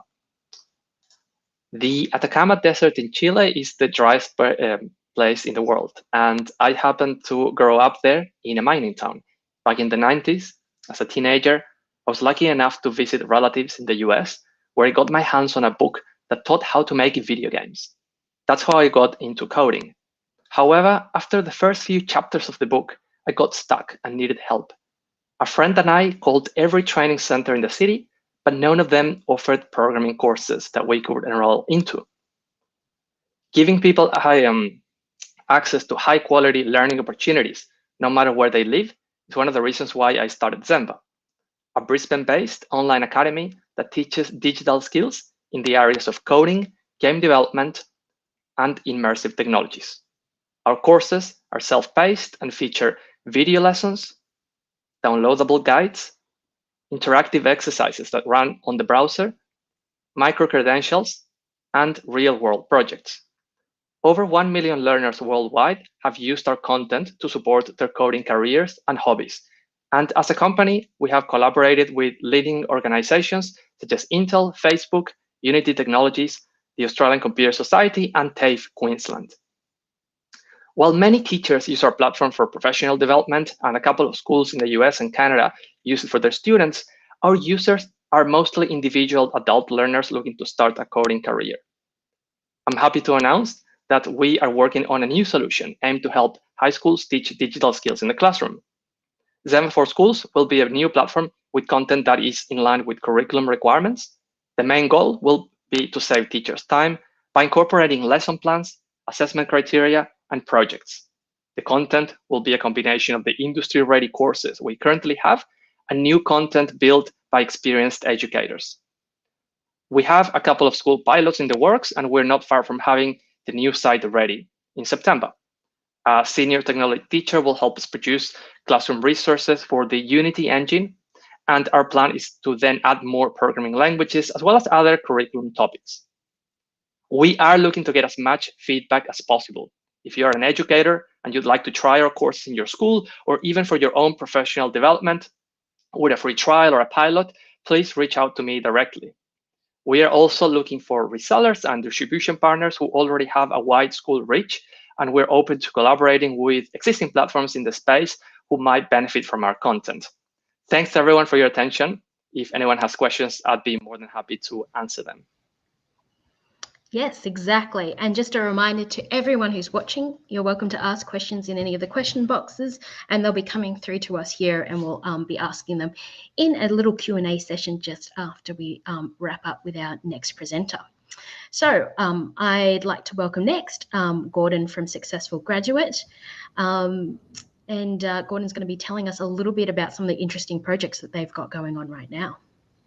Thanks Gordon. Jeanette. Well, look, ladies and gentlemen, with 3 minutes, I can really only make 3 points, and I'll tell you what they are up front. we feel that the biggest challenge in the education sector globally at the moment is improving the employment prospects and the employability of our students. And so we supply products to the high school, vocational and tertiary sectors. My second point is that, of course, due to the pandemic, we all know from this conference, EdTech has had a huge increase in acceptance rates. And so we're finding that we're able to provide support to education providers through to their students to improve student employability online at a much greater rate over the last 2 years. We've really increased in our sales as a result. And my third point is that students expect their education provider to deliver employability support to them. The model's broken at the moment. Most employability support for students is in the form of face-to-face careers counselling, which is great, but we really want to be able to help individual education providers to scale up. So in terms of scale, our largest contract was launched last week supporting the Australian federal government, whereby we're now delivering employability training in the form of a micro-credential to any international student overseas who is interested in coming to study in Australia. Clearly, this is campaign and marketing focused, and it really has brought to bear the level of scalable that we can provide in student acquisition as well as the other end of the student life cycle. Case in point, we have a solution for universities and for vocational education providers, which are providing tens of thousands of students synchronously online employability training. There are a number of courses that we have in place, some of which are purpose-built for national students, some of which are purpose-built for domestic students. So back to the Study Australia initiative. In 1 week, we've had 110,000 students around who have participated in this platform, and we've already issued over 5,000 micro-credentials to these students through the Australian government. So it's very exciting, and I think it's tested to our business model where we look at product and market fit. We support an education provider deliver employability preparation to their students at scale online on their brand. So, ladies and gentlemen, with that, my final takeaway is that scalable employability development is here to stay. Students want it. Please come and access our material in our booth, download some of our introductory videos. Thank you. Thanks, Gordon. And we're going to bring back Dave and Pablo for some questions now. And I can see some questions coming through from the chat. Actually, why don't we start with Dave, because you did jump in first. And I've got a question from, sorry, it's just should be up here. I've got a question from Gail. And the question is, where is your data stored? How do you guarantee the confidentiality of the data that you're using?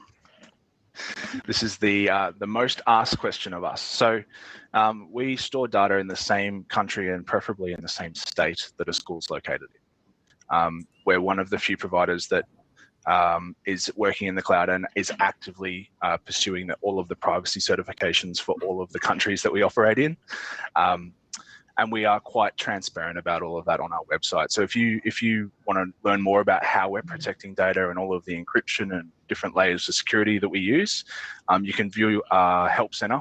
It's help.intellischool.co, and that will give you all of the information that you're after, Gail. And thanks for that, Dave. And Pablo, I actually am quite curious personally about this question, which is like you mentioned you've got a lot of students already using Zenva Academy. Are they all Australian, or are they coming from across the world as well? So our main consumer platform has students from all over the world. They're primarily adult learners, hobbyists, developers from pretty much every country on earth. You can see the most unknown countries on the customer list, but the large majority is from the US. So that would be at least 55 to 60%. Australia is only around 4% of our revenue. Oh, wow. Okay. It's actually a much smaller part of your revenue than I was expecting. And I guess that really reflects that being able to provide this sort of online education does connect people with new opportunities to and equitable access to education as well, which is really exciting. Thanks for that. Absolutely. Yeah. I've got a question here for Gordon. Actually, can you tell us a little bit more about this contract that you've got with the Australian government at the moment, and sort of what you're providing for incoming international students? Yep, sure. Thanks, Jeanette. Well, we've developed a particular micro-credential which is called the Study Australia Work Readiness Program. And it's a micro-credential backed by Austrade as the Australian Trade and Investment Commission. They have a responsibility for developing relationships offshore in support of acquiring international students, either to study with an Australian education provider onshore or with an Australian education provider offshore or online. And so really, we feel that the product enables the Study Australia brand to connect at a variety of different touch points with students who, for the first time, can now create an account with Austrade and keep coming back to refresh their exposure to that brand through the online training. So, you know, it's ultimately delivering a big database for the Australian government to be able to use to attract international students back into the country after the pandemic. Dave, we've got a question from Alan. Hi, Dave. What is your business model? Are you charging per school or per student? That's a good one. So it depends on how our products are being delivered. So we work through other EdTech providers. So the licensing is generally arranged with your learning management system provider or your student information system provider. But if you want to have a chat to me afterwards, I can point you in the right direction to find that information. Cool. And I might do one last question for each Pablo and Gordon. So Pablo, actually, if you already have sort of 96% of your customers from overseas, why do you need to target schools? Well, since COVID, we started receiving a lot of emails from teachers, and that prompted us to reach out to local teachers here in Brisbane. And what we learned was that there are really good resources to support kids and young teenagers in digital technologies. But when it comes to older teenagers, there aren't just that many good options. And at the same time, our courses already have the real world applications. They're built around self-directed learning and problem-solving learning. And those teachers really encouraged us to keep working with them and figure out how we can work together. So we identified what gaps we need, which is mapping what we have with the curriculum, adding any missing bits and pieces, and adding teacher resources. So we're working on all of that, as well as having an Australia-hosted version of the platform. Yeah, very cool. And the last question in this little block, I'll direct that to Gordon, which is really, are you just, does Successful Graduate just support international students, or is it for local students as well?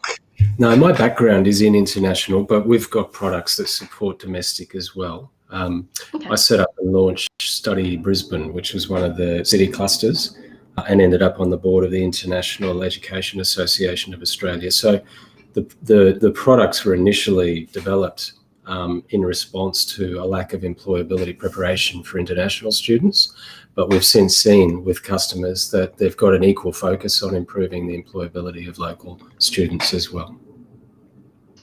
Alan just snuck in one last question, which I'll give you like 20 seconds to answer. Gordon, you've rolled your product out to 100,000 students. Do you have an idea of what your daily active user rate is? Yeah, you know what? I just shut down analytics a few seconds ago so that my computer could concentrate on rolling out video camera. It is amazingly high. It's for the last couple of days when I've been looking, we've had about 4,500 students that have been in there on around about 8 or 9 page views per session at around about 5.5 minutes. So it indicates that they're coming in, they're doing a couple of modules, they're coming out, and they're coming back the next day, which is exactly how we wanted it to be. Fantastic. All right. Well, thank you so much, and we'll bring on our next group. And good luck to you all. Oh, okay. All right. Thanks, all right. Good. Cheers. All right, so I've got two more companies for you now. We've got BioBrain. So Caroline Cotton from BioBrain will be coming up with us next, and then we'll be wrapping up this session with James Riggle from BitLink. Hi, Caroline. We're just going to wait until you've got your presentation full screen, and it's looking great now. So yeah, let's get started.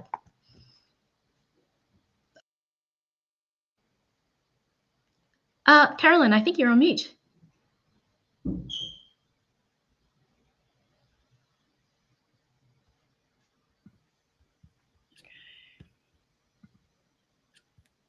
Ooh, okay. Is that better? Oh, yes, we've got you back. Fantastic. Sorry. Hi, sorry. My name is Caroline Cotton, and I'm the founder of BioBrain, where we've created an online interactive STEM education platform for secondary school students globally who are studying STEM. There are 315 million STEM students around the world. And when we talk about this in secondary education, we're referring to mathematics, biology, chemistry, physics, and technology. Unfortunately, the current tools available to students are not preparing them for the jobs of the future or higher education. And this is because the students aren't engaging with them. They're not in a curriculum-aligned format or in a modern format that our digital native learners expect today. So there's a great opportunity to serve this big and growing market. So I'm just going to illustrate one of the types of problems we're solving. Let's look at Angus here. Angus is a digital native. He's currently in year 12 studying biology and chemistry. He grew up with apps like Mathletics and Reading Eggs, but now that he's in year 12, he's got these big textbooks his parents have paid a lot of money for, but he's not working. He doesn't like reading full chapters and answering questions at the back of the book. So he's frustrated. His parents don't know what to do. These books are not appealing to their digital native son, Angus. But it's not just Angus. The teachers are getting frustrated because the students won't complete the set reading and answer the questions at the end of the chapter. So what we've created is a curriculum-aligned, tech-enabled product to help these digital native students. So this helps with personalised and adaptive learning. It also helps in the flipped learning model. Students can learn at their own pace in their own time. They can learn independently or collaboratively in the classroom. There's a teacher interface and a student interface. So both teachers and students are getting timely feedback when they answer quiz questions. Students no longer have to wait till they go back to class to have the teacher explain a solution to a chemistry problem, which at the back of the book just says 2 mol, but this student got 3.2 and has no idea where they went wrong. And the teachers get immediate feedback, which can inform their teaching of the next lesson. So we understand the textbook process. I've written and contributed to more than 15 textbooks around Australia. And textbook companies are now being disrupted by software companies that students and teachers actually want. We know this works because there's companies such as Style Education in junior science. However, the senior years, year 11 and 12, are yet to be fully disrupted. We've created the Duolingo for science. Now, this is an extremely scalable product. I just want to show you here an example of biology. So we've looked at the New South Wales curriculum, the HSC, the VCE, the NGS, the National Generic Science Standards in America, which 26 states have adopted, and the International Baccalaureate, where 158 countries use this. We've looked at photosynthesis, and no matter where you are, no matter which curriculum you do or which geography, you can see there's a lot of commonality, which means we can easily adapt our product for other curriculums. Thank you. My name is Caroline Cotton. Imagine the impact we could make if we could provide curriculum-aligned, tech-enabled tools for students and teachers. I'll be in my booth all day today, and I'd love to speak to you. And here are my contact details. Thank you.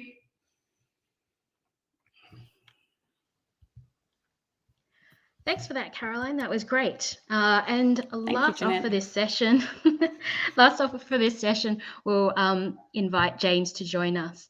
We'll have Caroline back in a second, and we're just going to pop your slides on screen now, and you're good to go. Thanks, James.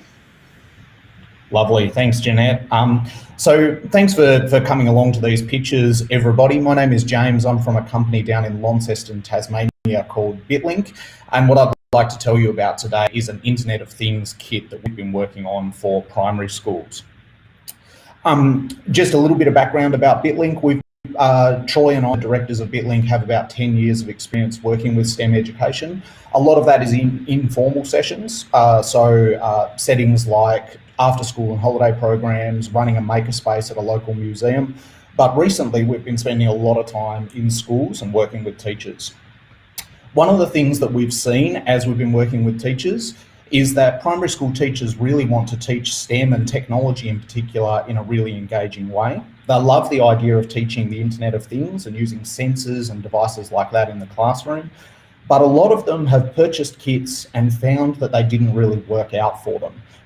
We've seen so many unopened kits sitting in cupboards where they just weren't the right product for schools. That led to an opportunity for us to spend 12 months working with 10 schools in Tasmania to co-design a new product. We've designed a new kit. It's based around the Microbit version 2, and we've developed a whole range of additional lessons that sit alongside that. Our lessons are divided across 4 themes. The first one is an introduction to the Internet of Things, that one, Meet Microbit. And then we have some themed lessons around smart homes, smart farms, and smart cities. What we've developed works really, really well for teachers and for students. What teachers get is a range of lesson plans, slide decks, guiding questions and solution code for all of our challenges. And one of the things that's been amazing that we've seen in the 40 schools that we're in down in Tasmania is teachers are learning alongside their students and diving into the classroom without very much prep or training at all. Students love it as well. They get to work in pairs. They're doing problem-based, inquiry-based learning. So there's lots of challenges that they solve themselves. There's design challenges that enable them to really stretch their legs creatively. And because they're working pairs, they're really learning from one another at the same time as they're learning for themselves. There's one other thing that we've included in our resources that we are particularly proud of. We actually got a bit carried away, we got a bit excited, and we made a kids' TV show. Every one of our lessons includes an episode of what we call Maker's Treehouse. We have some older students from Tasmania who introduce each lesson and provide an outro for each lesson as well. These are highly engaging, they're a lot of fun, and kids just love them in the classroom. All of our resources for students are available on our website. So if you're interested in learning a bit more about what we do, you can go to our website and you can look at the student resources right away. If you have access to microbits at your school, or if you're comfortable using a online simulator inside a web browser, you can actually get through our first module without even needing our kits. If you're interested in the kits themselves and learning a little bit more about what we do, Troy and I will be in our booth all day today, and I will share my contact details as well.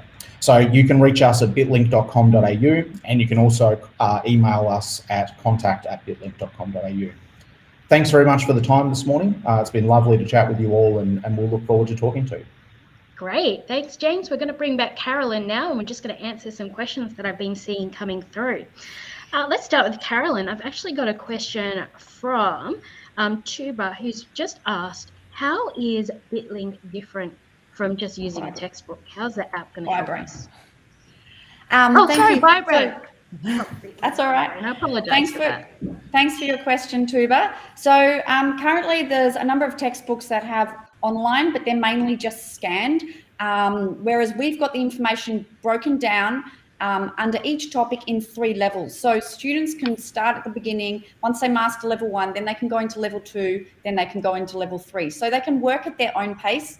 Teachers can also assign the work to students for them to do. And you might give your weaker students just level 1, but you might give more capable students levels 1 to 3. So there's a teacher and student interface. And we've got like 40 schools currently trialing the platform, ready for book listing in 2022.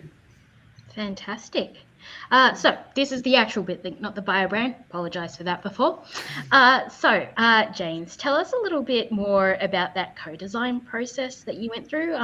Is there anything you sort of like learnt about that you're excited about during that process?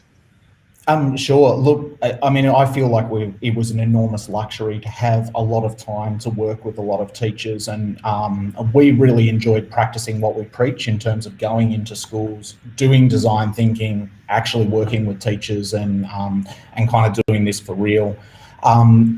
We really, I think probably one of the big things that stood out is that all teachers are different. All classrooms are different. The same teacher with different students is going to need to teach in a different way to adapt to their students. So I think one of the big things that Troy and I really took away from it is it increased our admiration of teachers and the fantastic work that they do, but it also showed us that we needed to create a product that was highly adaptable. It needed to enable teachers to teach in the way that they wanted to, and two teachers right next door to one another in the same corridor in the same school use our resources very differently, and we're really proud that that's how things have worked out. I think that's been a huge thing that lots of people have gained during COVID, which is a huge admiration for the way teachers work. Speaking of which, Carolyn, the question that I have is, how have you done anything to support parents to use BioBrain during at-home learning? Not at this stage, because we're targeting the senior secondary students, so years 10, 11 and 12. So students by this stage are doing independent learning. The parents aren't sitting down beside them like in primary schools. So it's focused on years 10, 11 and 12. So there isn't an interface for the parents. Okay, great. But there is a dashboard, am I understanding that correctly? There's a dashboard for teachers, yes. So when they set quizzes for students to complete, the students will that will turn up in the students assigned work tab. The students will complete that quiz, and then the results will appear on the teacher dashboard. The teachers can set due dates for this work, and then obviously monitor if the students are doing it or not completing it. All right, so that actually brings us to time. Sorry, James, I don't have time for another question for you, but you can jump into either the Balloon platform for the Melbourne EdTech Summit or to Swapcard for EdTech and jump in and answer questions from the audiences there. So thank you so much, James and Carolyn, and good luck. Thank you. Wrapping up our pitch competition, we have an interesting session coming up, and I would like to welcome Dan Ingverson, someone who I've worked with for a number of years now, to the stage for this morning's next session on safety and security for technology in schools. Hello, Jeanette. Nice to see you. Hi, Dan. Dan is an EdTech architect and innovator. He's built Australia's first education internet service provider, the first school internet gateway, and the first internet portal that linked logins to internet activity in a centralized infrastructure. A lot of firsts there, Dan. Dan has led the National Schools Interoperability Program and developed the cloud strategy and the National Identity Management Framework before moving to New York, where he then consulted for a number of EdTech companies whilst finding his next venture, Moxie Reader. So welcome, Dan, and I'll leave you to invite our next guests. Thank you. We've got two exciting guests today, David and Peter. Now, I'm going to introduce them both individually. So David leads the education industry solutions for Amazon Web Services. He's had 20 years experience across the IT industry in Australia and Asia. And he specializes in startups and in public sector, which to me, David, seems to be two ends of the spectrum. Can you give me some info on that? Yeah, thanks, Dan. Good morning, everyone. So a large part of my role actually is helping our EdStart and EdTech partners and small startups in the education space, but taking them to our larger public sector customers within Amazon Web Services. So really satisfying, an interesting part of the role actually. So it allows me to work, both ends of the market. So you've got quite a spectrum you work with, and we also have Peter Carpenter, who's the director of WAND, which is a data integration platform. He's been in EdTech for over 12 years in the UK and Australia. And he also founded another EdTech called ClassCover, which helped booking relief teachers for schools.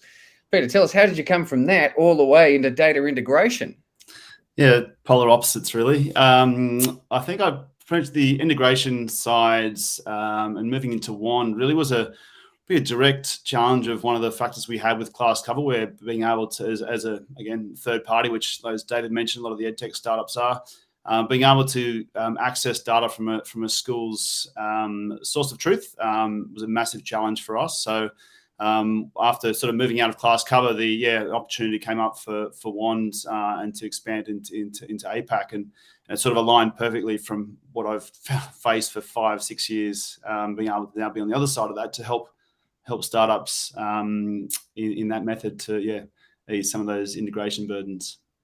So that's a great segue into our actual session discussion, which is about security and privacy issues that schools are facing. And really, I'm going to do a little intro, and then we're going to have a little discussion about some of these topics. And first question is, what does security mean for sort of educators? And I have this theory that security from an educator's point of view is about giving them confidence to choose the tools that are most relevant for them, and that security and privacy aren't a barrier to them to being able to use the most appropriate tools in the most appropriate way in their classrooms and schools. But this is really hard for teachers. It's really hard for teachers to be able to make the assessments, both of the tools themselves, but doubly when it comes to how those tools implement their security and privacy practices. And what we're going to see is the longer term trends that are coming in right now impact on these even more. So we're going to talk a bit about the fact that we're moving to the cloud, that we have more devices capturing more data, and there is a huge ballooning of the number of applications that are being used, and the more data that those applications actually need to be able to work. So we've got more applications and more data being required, and those applications are creating more data. Now, there's a service in the United States that surveys the number of applications that a district was using. We don't actually have that in Australia, but in a single district in the US, over 700 applications can be used. Anthony Yeremenko yesterday quoted 4,000 applications available across the Australian EdTech ecosystem, and this is an enormous challenge. So I'll throw a question out to the audience first out. Who here has actually ever sent or used a CSV to create the accounts for their students? You've gone and got the data, put your names in, and put that data up onto a system. I think many of us have, and many of us continue to do so. And that there is, if you like, the canary in the coal mine in terms of the extent of data and security issues that need to be addressed. So there's a balance to be struck between what teachers need and the freedom that they need, and the digital constraints of having access to the data that we need. And so we're going to have a quick discussion. Guys, what do you see as the barriers and needs for security practices in schools? Don't mind which one of you wants to jump in. I'll jump to you, Peter, just straight off. Yeah, sure. I mean, the barriers in general, I think, are the confidence around what products obviously to be using as an educator, given the workloads they already have. And I think, like you alluded to there, Dan, with obviously COVID and a move to remote learning and all these additional applications being obviously hit the market, it's a great opportunity for educators, but it also means the security element is understandably out of their depth around the assessment and all the relevant protocols they need to follow to determine if it is a product that's right, that's fit from a security perspective for their students and themselves to be using in their school. I think one of the barriers for schools is that whilst certain schools may have IT resources at hand to be able to go through that process and tick all the relevant boxes that they would need for that application to be used, a lot of the schools, predominantly government schools really don't have those resources. So the burden falls back onto the shoulders of the educator, which really it shouldn't be there. And I think that's definitely from a school's perspective, the literally thousands of schools we speak to, it's certainly something that stares out to them, is that how are they supposed to get through that workload whilst also looking at being the security officer, I guess a quasi-security officer for their school in instances as well. It's a big challenge, and so David, what are you seeing? Yeah, I agree with Peter, but I think it's not so much probably a barrier, but just a challenge, right, in terms of the evolving landscape, right? And we've seen that over the last 18 months, how things are evolving rapidly, not only in terms of how educators have needed to teach over the last 18 months and how people needed to then adapt pretty quickly in terms of bringing new tools in, and that created some real challenges, right, around having the tools to be able to do the jobs, but then being able to ensure that they are actually secure tools and secure technologies, and do that quite rapidly. That wasn't something that we were faced with before, and it's continuing to change, and it will continue to change, further, right? So we've already seen, the adoption of sort of mobile devices and IoT devices starting to come in. So how do we then, protect with some of these newer technologies coming in? And we can do a lot to protect, around the internet connections and filtering, ensuring the data going in and out of schools is safe. But now how do we do that on the app side? And then, especially then, how do we protect when we've got devices potentially in schools that are going out over, say, 4G or 5G networks rather than traditional internet connections as well? Absolutely. So we've got these issues that schools are facing, and I've noticed that the jurisdictions generally have also tried to face some of this. They've been developing things called APIs, and we'll talk a bit more about that later.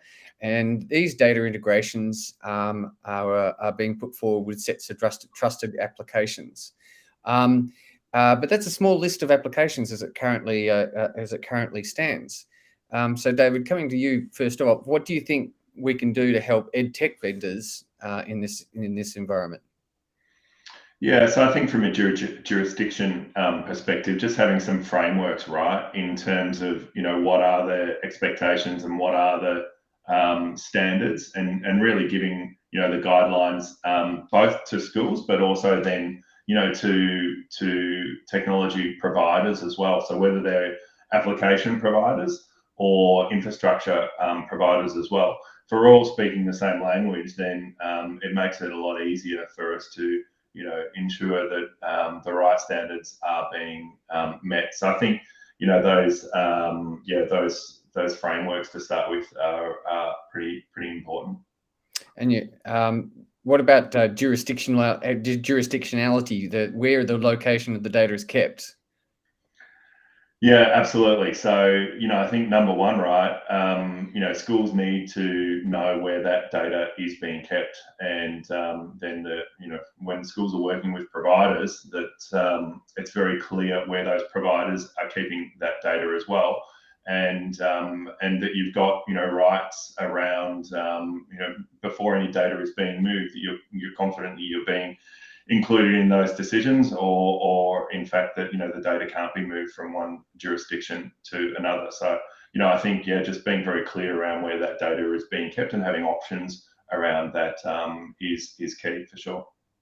So Peter, David talked a bit about data standards in there, and data standards. You've got a bit of experience of having to work in with jurisdictions and their and vendors and data standards. So tell us a bit about your experience with that. Yeah, so we, I guess, obviously sit between the jurisdiction and the vendors, and so have relationships in different ways for different in different states as well. Some of them will require SIF framework integration, which again is the national standard that everyone's working towards, but not all of them, I guess, have enforced that at a state level.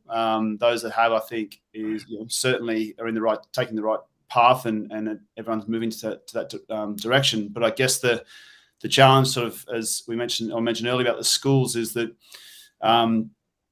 jurisdictions are also putting in their own, I know we'll talk about sort of safer technology for schools a bit later on, but in terms of that standardisation that Dave mentioned too, some of the jurisdictions we work with are certainly taking it upon themselves to tighten up a lot of the engagements with their applications to really ensure that they are obviously at the standards at the forefront of the application, in terms of whether it's before they're engaging with their schools or retrospectively trying to fit that into some of those applications as well. So it is definitely a challenge, but I think the path is, everyone's going down the right path. It's just when we'll get there, hopefully there's a few things we can put in place that'll help to expedite it as well. Yeah, so we're going to talk a bit more about the safer technologies for schools and the APIs. You've worked with a lot of applications, and you take out some of the security risks and the complexities for the school teachers, taking away CSVs and the like. And so, what is the actual some of the benefits that those vendors get from working with you? Yeah, there's about, I think, 30 plus different student information systems or data sources that schools obviously use, whether it's their student information system that every school has or generally has. And you can imagine from the vendor's perspective, accessing that data can come in all different shapes and sizes in terms of the way they go about that. Obviously, CSVs, as you mentioned, is by far and away still the most commonly used approach. So yeah, one, obviously from an API perspective, just provide the security as one access point. So the vendor. Just for our audience, explain the difference between an API and using a CSV. Yeah, so a CSV is very much like you would have, most people I think would have received an email in some capacity, downloaded an Excel spreadsheet or a CSV file. And what schools are doing there is that perhaps at the start of the school year, when they've got new students that are arriving, or students have obviously changed year groups, they'll download a list of all that student data, and simply and we have different, it's crazy some of the ways that are still taking place, but that common method of attaching that Excel spreadsheet or CSV to an email, sending it on to the third-party application, who then downloads that, hopefully stores it securely, and then uploads that into their system to create those new accounts for that new year groups and new students. So it's not obviously just a convoluted process. It's certainly not the most secure.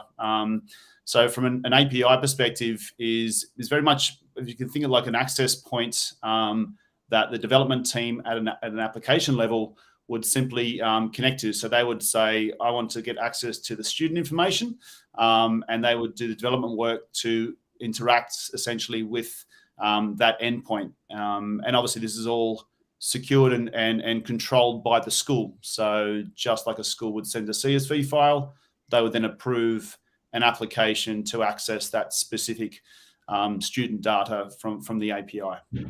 So there's then no handing around of the data, and the data doesn't get left anywhere, and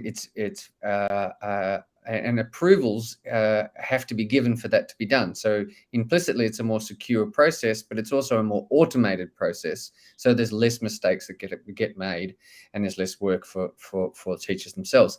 So David, AWS are experts in and in data and APIs.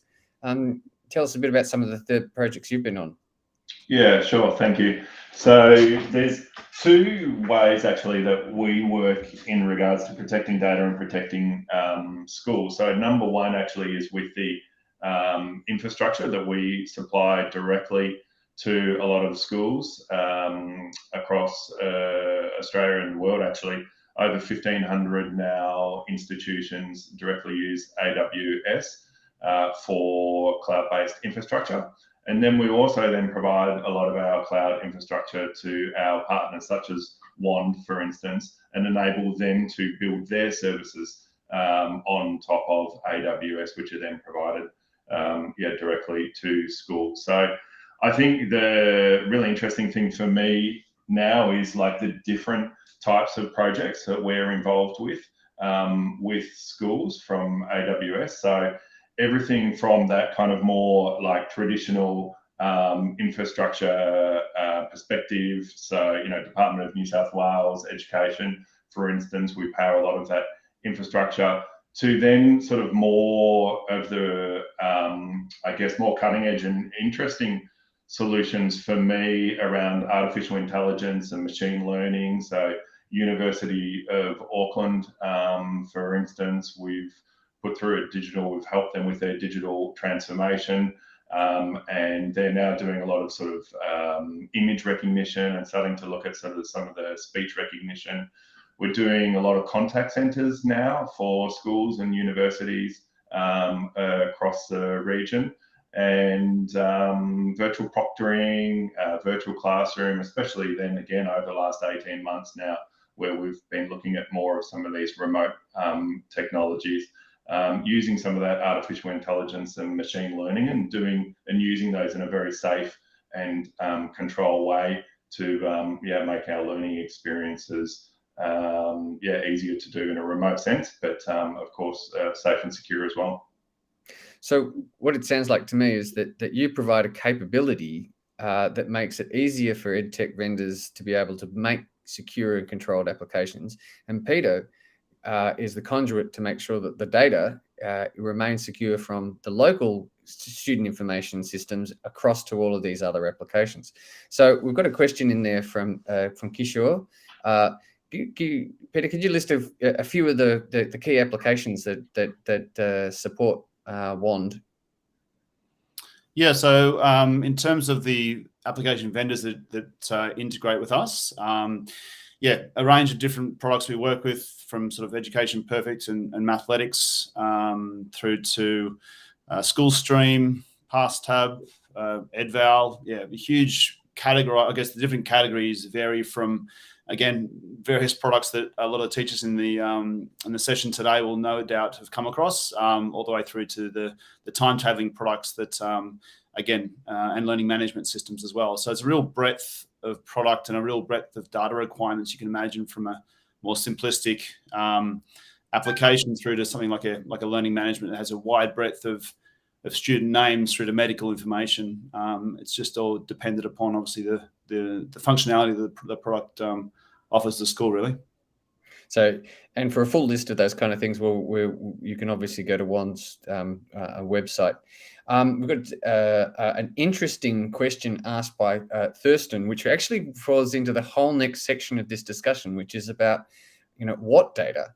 We've talked about the fact that we've got issues that getting data and putting data in is an issue, but if we have only a small amount of data, it's only a small issue. If I only know a student by an ID and I don't have a name, I don't have an email address, I have nothing to link them to a school, then there's a question of whether that's really what they call PII, or privacy. What was it? What does PII stand for? But personally identifying information. Thank you. Most applications require only a small set, but there is a need for that data to be protected differently if I'm talking about a medical condition, students with learning needs, or who have financial burdens. So can you guys talk a little bit about the different data sets? And I'll go to you, Peter, in terms of how do you make a data set appropriate for an application? Yeah, sure. So I guess overall, like I sort of mentioned before, the data sets required do center around the product. So a maths product that might need a student name and class details, compared to an application that teachers use on excursions, perhaps so they can understand and ensure they have the medical information at hand for kids. Say someone's allergic to something. A lot of the applications now that are available do provide that type of information, which is fantastic. But as you said, the security implications and security concerns around that are critical. So the way that I guess WAND works is we don't necessarily determine obviously which data the application requires. The relationship still exists very much between the school. So it might be an application, like I mentioned, that needs medical information, and it's up to the school to approve that because, as you can imagine, some of these products have so many different functions. Some schools may use the entire breadth of what's available. Others may be more limited. So that control and approval very much sits for the school to choose which application and what data do I want to share with those various application vendors that my schools use. So that control element's all done within their sort of WAND portal, which is quite straightforward and done in a very simplistic way compared to, again, the idea of once I've sent a CSV file, who actually sent it from the school, who has the control or approval to really be doing that, and doing it through WAND is a central portal that's visibility and transparency is obviously critical. So. Now, we've had a few questions come in from David, and we'll have to get to some of those. We will talk about a program in Australia called Safer Technologies for Schools and some of the other accreditation programs that wrap around this in a few moments. But I'll just come back to David, which is been asked, can you elaborate on the contact centres for schools from Emma? Yeah, thanks, Dan. Thanks, Emma. Really interesting, actually, because you kind of think of like cloud technology, more around, our internet-based apps and the like, but you don't sort of think of, things like contact center, etc. But, we're now seeing a big shift actually in regards to sort of some of those technologies to the cloud as well.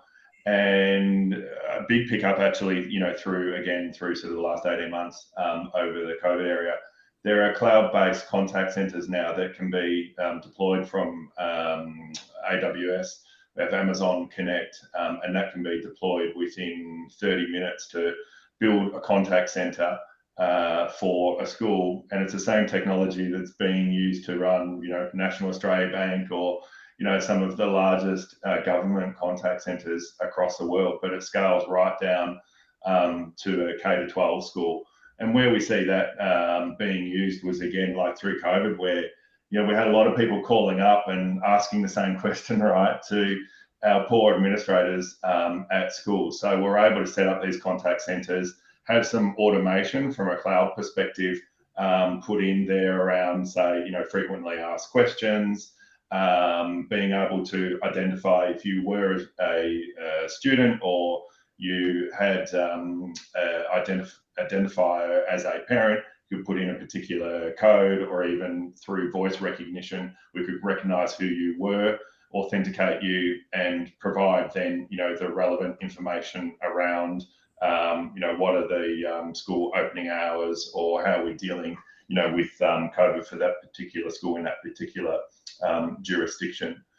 So yeah, just quite interesting now how, when we think about cloud, it's not just, the internet and apps, but there's some other services now that are being, taken to the cloud that can really help schools, especially then, you also, again, you start to integrate some of the artificial intelligence and machine learning in with that around, say, that voice recognition, or we're even doing things like sentiment analysis. So I know this question was more around the sort of the K-12, but for our older students in tertiary, for instance, you can do some things around sort of sentiment analysis if we are engaging with students over the phone and through the contact centres to actually see where that engagement level is with students, and of course then deal accordingly with those stats. Thanks, Dave. So now we'll go on to some of the responses that we're making to the market, which in Australia is called Safer Technologies for Schools, which is st4s.edu.au. And this answers pretty much all of the questions that David has asked. Within each jurisdiction, there is a group who is tasked with approving whether an application is secure or not. How they make that assessment is a checklist. And that checklist is what Safer Technologies for Schools has created. That list of vendors are taken through an assessment process, and it asks you questions like, do you do two-factor authentication? But lots of technical questions that teachers really don't need to know the details of, and comes up with a little gauge that says whether the application sort of fits into an approved section, or a maybe that's okay, but don't trust it too much, or I don't trust this kind of application. And that helps create like a badge for applications. And I know that Wand, you've been through some of that process yourself. How did you find that process? Yeah, really good. I think it was about 12, maybe 18 months ago, we went through that process. And yeah, I mean, look, to be honest, it asked all the key questions that we'd expect to be asked. There's certainly a few extras that came up that helped us improve what we do as well. So I think the whole point of it is not to restrict applications from being able to be used by schools. It's very much to give the schools confidence and to improve the applications themselves. And we speak to a lot of our apps that do come on to Wand, and we go through the process with them and give them an understanding of what sort of questions are being asked. And all of them come back, knowing that they're now in a much clearer position to ensure that they can comply with the requirements that ST4S puts forward. So yeah, I think the process overall is a really good one, and being aligned nationally just makes sense. So it does, doesn't it? And that's perhaps comes back to is there a simple way of getting a product reviewed? So now Australia has a single gateway for it. Unfortunately, they can't do many applications because we've talked about 4,000 applications. They're doing a great job of getting the main ones put through that kind of process, and there's work towards providing a kind of badge where a teacher will be able to see what rating they get on the Safer Technologies for Schools process. Lastly, David asks, what is the balance between data security and teacher judgment? What, in your opinion, is the way up that teachers should be making with tools on the questions of jurisdictionality or other pieces, David, versus the impact that they're trying to make in classrooms? How can we help teachers make some of that decision? I'd like to think that the teachers don't have to make those decisions. The teachers can just focus on teaching, right? And they're then provided with a list of applications, or a framework that they know that applications can be quickly assessed against that they can use. But yeah, I think making it the teacher's judgment around what apps to use or not is going to be challenging, especially in this connected world, right? Where we've got classes and schools collaborating so often as well, right? So one teacher may make a call. 6 months later, you'll have a collaboration or a different teacher in place, which you're then going to get sort of personal judgments coming in, which I think is going to be challenging. I'll just make a note for the time. On the schedule, it did have us finishing at 11:30, but in fact, they'd updated that, and it's supposed to be 11:45. So people who were expecting us to finish now, apologies. We're due to run for just over another 10 minutes. I noticed that we have Anthony who's joined us on the call, so I need to be careful what I say because Anthony heads the ST4S group, and there is, as he points out, that it's a framework for the jurisdictions, and it's still a jurisdiction by jurisdiction process to get final approval, even if it's a common framework for making the assessments. I think that's an important point to make, that nobody's taking over from jurisdictions' own decision-making capabilities. So, I'm going to add to that, Dan, actually, we do have a lot of those conversations we have with the jurisdictions. That is certainly pointed out, which is a good thing, because certain instances you've got a jurisdiction, whether it's a state or a Catholic group, that will either procure on behalf of, or they might allow, obviously have their schools pick and choose as they need. But they definitely do have little, I guess, nuances for each state that's more relevant to others. So yeah, certainly happy to answer any questions that applications in the room might have around that, that individual states, just to help prepare them for that process too. Well, I mean, I think I'm going to throw to you for the next question, because you've got some real examples of implementing secure practices. Yeah, absolutely. Yeah, I think I touched on earlier about the different nature and the environment with that many different student information systems out there. And so touched on obviously CSVs being one of the key or the main ways that we've got a range of other areas that we've or scenarios we've come across with some schools faxing student data to applications, some literally sending a USB via courier. So there's a range of different things that schools are doing for different reasons.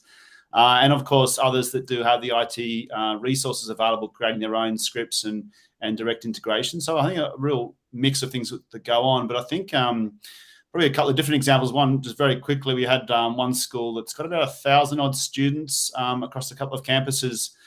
Yeah, they basically had about 25 different third-party applications that they use, everything from maths products to communication tools and library systems.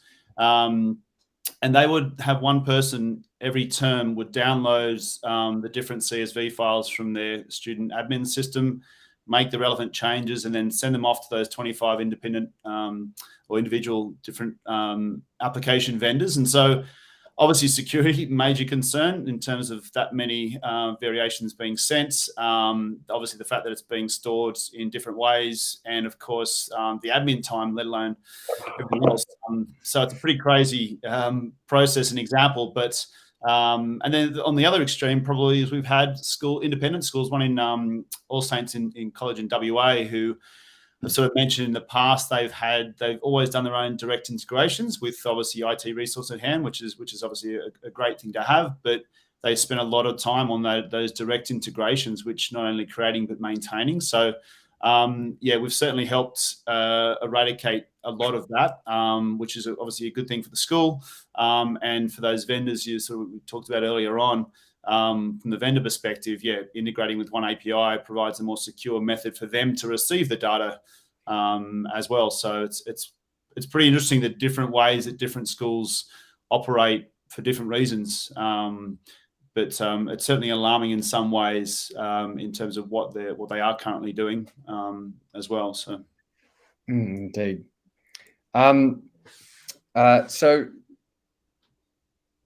David, you've got AWS in a lot of schools, and you've got some examples of time savings and security initiatives as well. Yeah, absolutely. Thanks, Dan. So from a time savings perspective, I think probably one of the areas we're starting to help now is actually around sort of virtual proctoring, right? Is just with helping sort of some of the exam and some of the testing, examination process. So we've found that with some of the automation technologies and artificial intelligence that we can bring in, that we can help with that from a time savings perspective quite significantly. So we're not so much looking at, doing it all by automation and replacing humans. We still have humans doing that proctoring, but we can then introduce some of those technologies to make people's lives a little bit more efficient when they're doing that proctoring. The other areas around genomics and research, actually. So quite a few universities, University of Adelaide, for instance, is one where, again, now that they've moved a lot of their workloads to the cloud, we can help with a lot of that genome research, and makes it just so much more efficient with the computing power that you've got on the cloud. So we're talking about workloads that has previously, taken weeks. You can then, compress into days, if not hours. University of Sydney is another one where they've been doing a lot of research from a wildlife perspective around trying to help species like Tasmanian devil, for instance, weeks worth of genomics research that you'd be trying to compute on-prem. You can then, compress down to hours on the cloud. Great, thank you.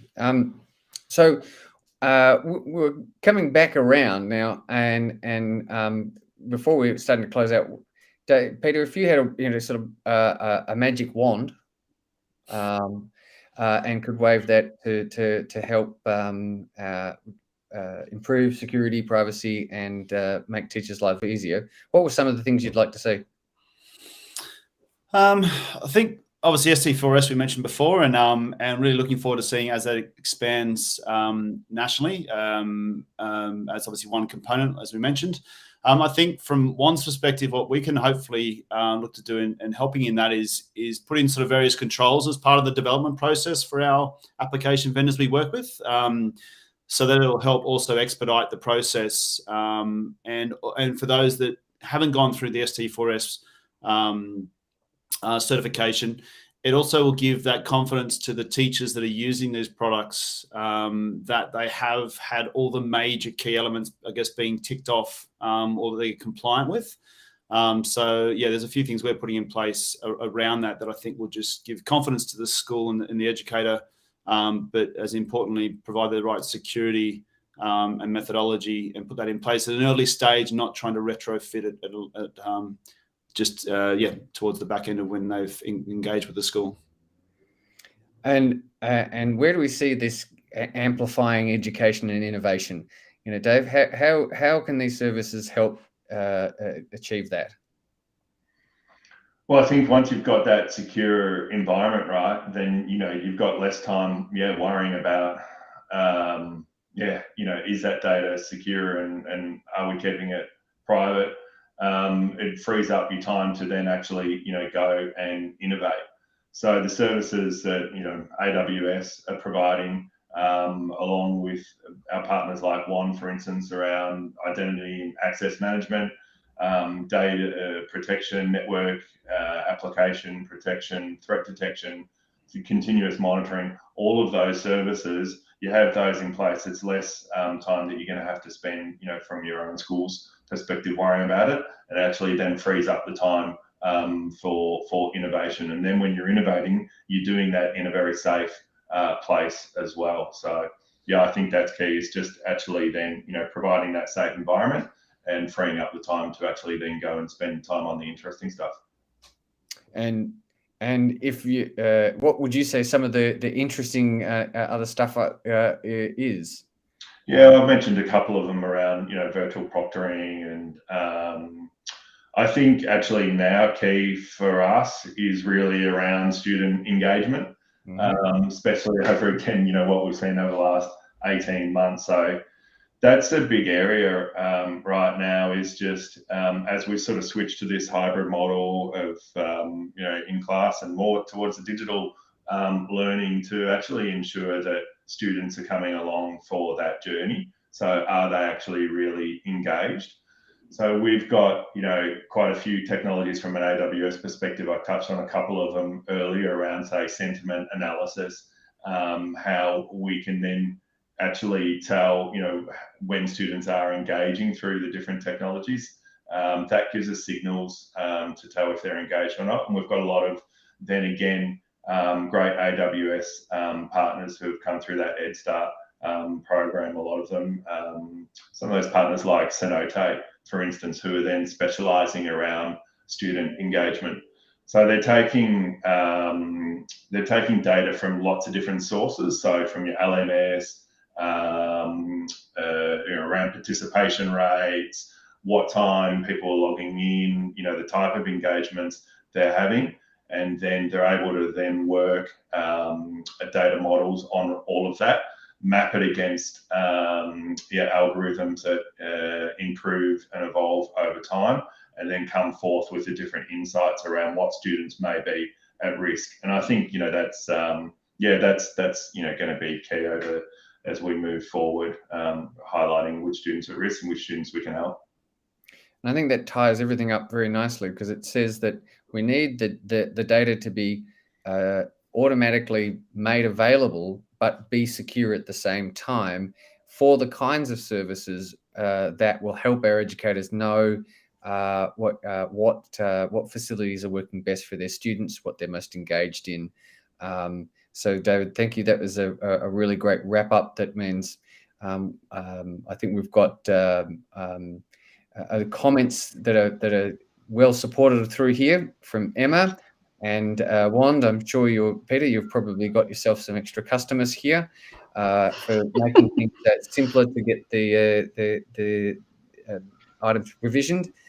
So Jeanette. Yeah, that's it. There's a lot of very vigorous chat happening over on the EdTech stage over there. So thank you so much, Dan, David and Peter for that session, talking about safety in schools, which of course is a massive issue when we're thinking about what we're going to do in this digital and online implementation.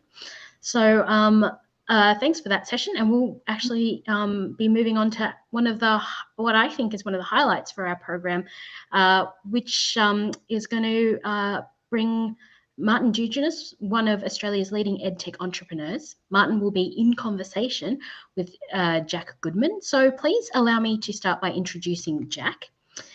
Jack founded Studiosity, one of Australia's first internet-driven EdTech companies. At the time, he had 2 children under 3 and another one on the way. And looking back, it seems to be a bit unclear what he was thinking. Jack has been involved with startups since the mid-90s, and he's experienced firsthand both successes and failures. The value of these experiences cannot be overstated, and Jack's going to be having a chat to Martin, and we've got you joining us here. So, hi, Jack. Where are you coming to us from? Hi, Jeanette. How are you? Yeah, I'm actually on the East Coast of the United States over here for some meetings, but very happy to be doing this and really, really pleased to have an opportunity to talk with Martin and share what he has to say. He's probably one of the most amazing people in EdTech in Australia, if not the world. Thank you so much. We'll see you soon. Yeah. Well, I guess I'd like to introduce Martin, and I guess most of you might not know Martin Dugiamas's name, but you certainly know Moodle, which by last count, according to Martin, has 280 million users and is the most popular open source LMS in the world. It's really quite an amazing story that Martin's been on. He founded Moodle back in 1999. And some of you may not know that story, but we might ask him to just share a little bit of that with us because it is so extraordinary. The Moodle platform consists of a number of products, but it's best known for the Moodle LMS, which allows educators in all sectors to create private educational spaces online filled with tools and for collaborative learning. Martin has a mixed academic background with multiple postgraduate degrees in computer science and education and honorary doctorates, et cetera, et cetera. Most interesting to me is I think he grew up in very remote parts of Western Australia and learned online or remotely anyway, maybe not online, but School of the Air, radio school, pedals, all that sort of thing, back probably in the 1970s. And he can tell us more about it. So let's welcome Martin. Hey, Jack. Hello, everyone. Thanks for that lovely intro. Hey, Mark. Yeah, I hope that was okay and I didn't butcher it too much. But it's great to have you here, Martin. And look, this is a really wonderful opportunity for folks to hear a little bit more about you and your interest and passion for EdTech, and particularly the open source component, which is just so different to most of what we we're probably hearing about at this conference today, and in general, just sort of in the field today. I just wonder if you could start by sharing a little bit about how you started Moodle and what the vision was, and why you chose that open source pathway as well. Yeah, of course. Yeah. Look, I'm a huge proponent for openness in general and open source in particular. So I was, as you mentioned, I grew up on School of the Air, learning over the shortwave radio, and it was very natural for me to do that.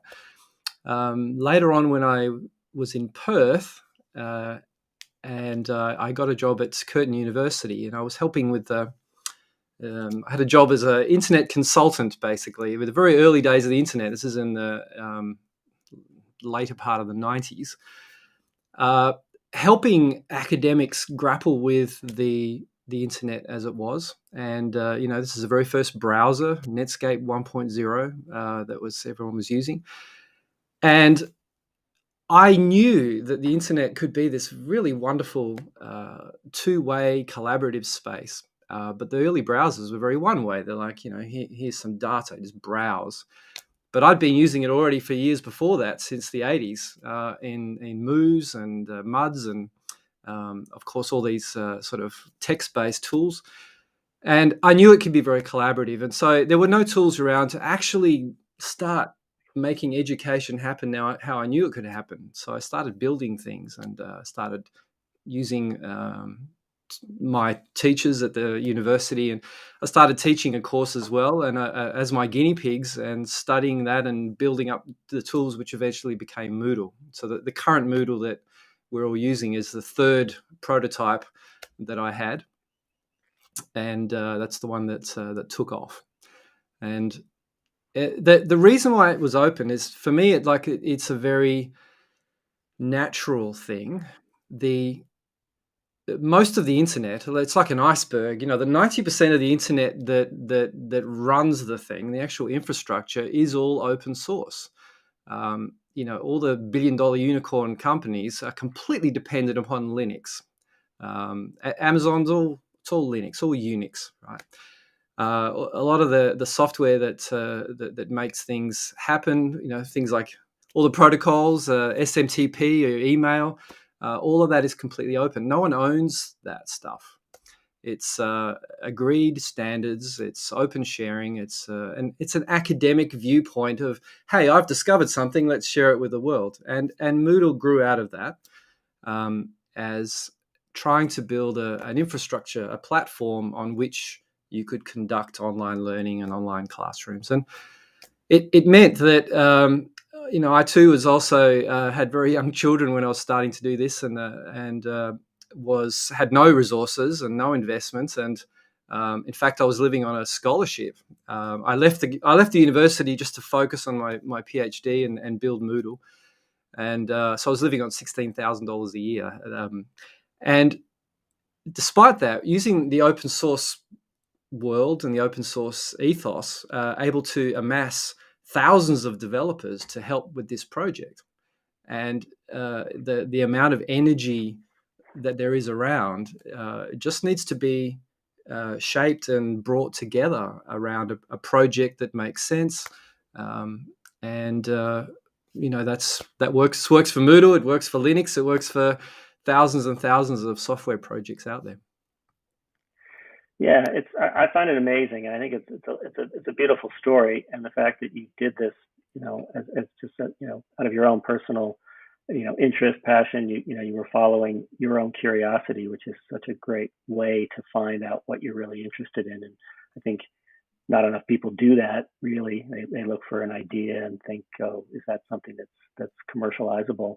And in some ways, by just saying that word, I just love you to sort of reflect a little bit on that question you were saying. Look, I was doing this without any resources, and most startups don't end up going down the path that you did, just simply for the reason that it is just so hard. And in EdTech in particular, things take so long to generate any sort of revenue that you just can't eat. And so people need to look for investors, and investors, of course, want returns. There's a real trade-off there. Now, I don't know how long you went on $16,000 a year, but not many people can probably do that. I might have done that a little bit myself. I won't quite tell exactly how cheaply I was running things, but there was no investment capital for our business either. We're not an open source platform, but a very similar story of sort of doing it on the smell of an oily rag. So I'm just very curious about that, how you I'm sure people would be curious to understand that trade-off, and also whether you think it's possible to do it today. Look, it definitely is. You don't need to commit full time to open source. Some people have a job and work on open source. A lot of people do, but yes, look, there is a lot of money around, and if you go looking for it, and yes, to go fast, you need large injections of cash. So Moodle's not growing very fast. Like I sometimes say, we're like a 20-year-old startup, and it's just been slow, gentle, ever increasing growth in every aspect. It's not the sort of curve that most investors want to see, which is, those sharply accelerating curves of Series A, Series B, Series C, and all of that nonsense. But it's a real double-edged sword. If you take money for that situation and promise growth and commercialization and capitalization of the whole education environment, and well, any environment, but we're talking about education. You become beholden to those investors, and those investors start taking control. Those investors start seeing, okay, I want my money back. I'll sell you to some other company, and you become, well, that project becomes, I sometimes say, a piece of meat on someone else's barbecue, and you just become a pawn, basically. And if you look at where a lot of this money is coming from, it's controlled by very few people. And these people are starting to gain control over, with the puppet strings, over a lot of the infrastructure of the world. And that doesn't seem to be healthy to me. That particular spreading of resources, or concentration of resources, and concentration of control, it might be okay for some industries. It might make technology develop faster at some points, but particularly in education, I feel it's toxic.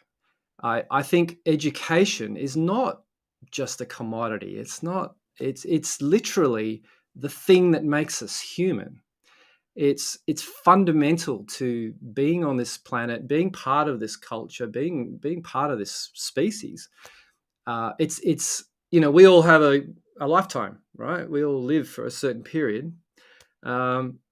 Education is how we pass humanity forward. It's how we educate the next generation, how we build the next generation, how we define what is human. And to me, that seems too important to leave to be controlled by people who have happened to amass vast wealth. That's fundamental to me, and I feel open source is the opposite of that. It's actually saying, hey, it's about sharing, it's about collaboration, it belongs to everybody. And furthermore, while I'm on my rant, it's good. Keep on. It aligns perfectly with physics. So the very physics of the universe we live in, software is just electrons in a particular order. So when you write code and you build software, you're just putting electrons in a string, and those electron patterns are infinitely copyable. You can copy those electrons all over the world, right? So we are copying software continuously. When you look at a web page on a server, the electrons of that file are being passed, across the world, stimulating more electrons, which turn into electrons on your computer, and none of that really cost anything. Electrons are free. So the open source actually fits with that. The fact is, it doesn't cost anything to duplicate a piece of software, so you shouldn't really charge for that. Exchange of value happens elsewhere. My work is valuable. Your work is valuable. You should realize an exchange of value for your work, but not for the software. Yeah, it's a really interesting point, and I'm curious because so much of what we've seen in the history of the internet since you started Moodle, back in the late 90s, or the germ of the idea has been this, what was sort of envisioned to be this open source platform, this sort of community that was going to be not controlled by large corporates, and now it really is, and it really is almost every sector of the economy that has been touched by the internet has seen sort of one or two or a very small number of dominant players and very commercial, and maybe commercializing it through advertising or some other method, but really a dominant player.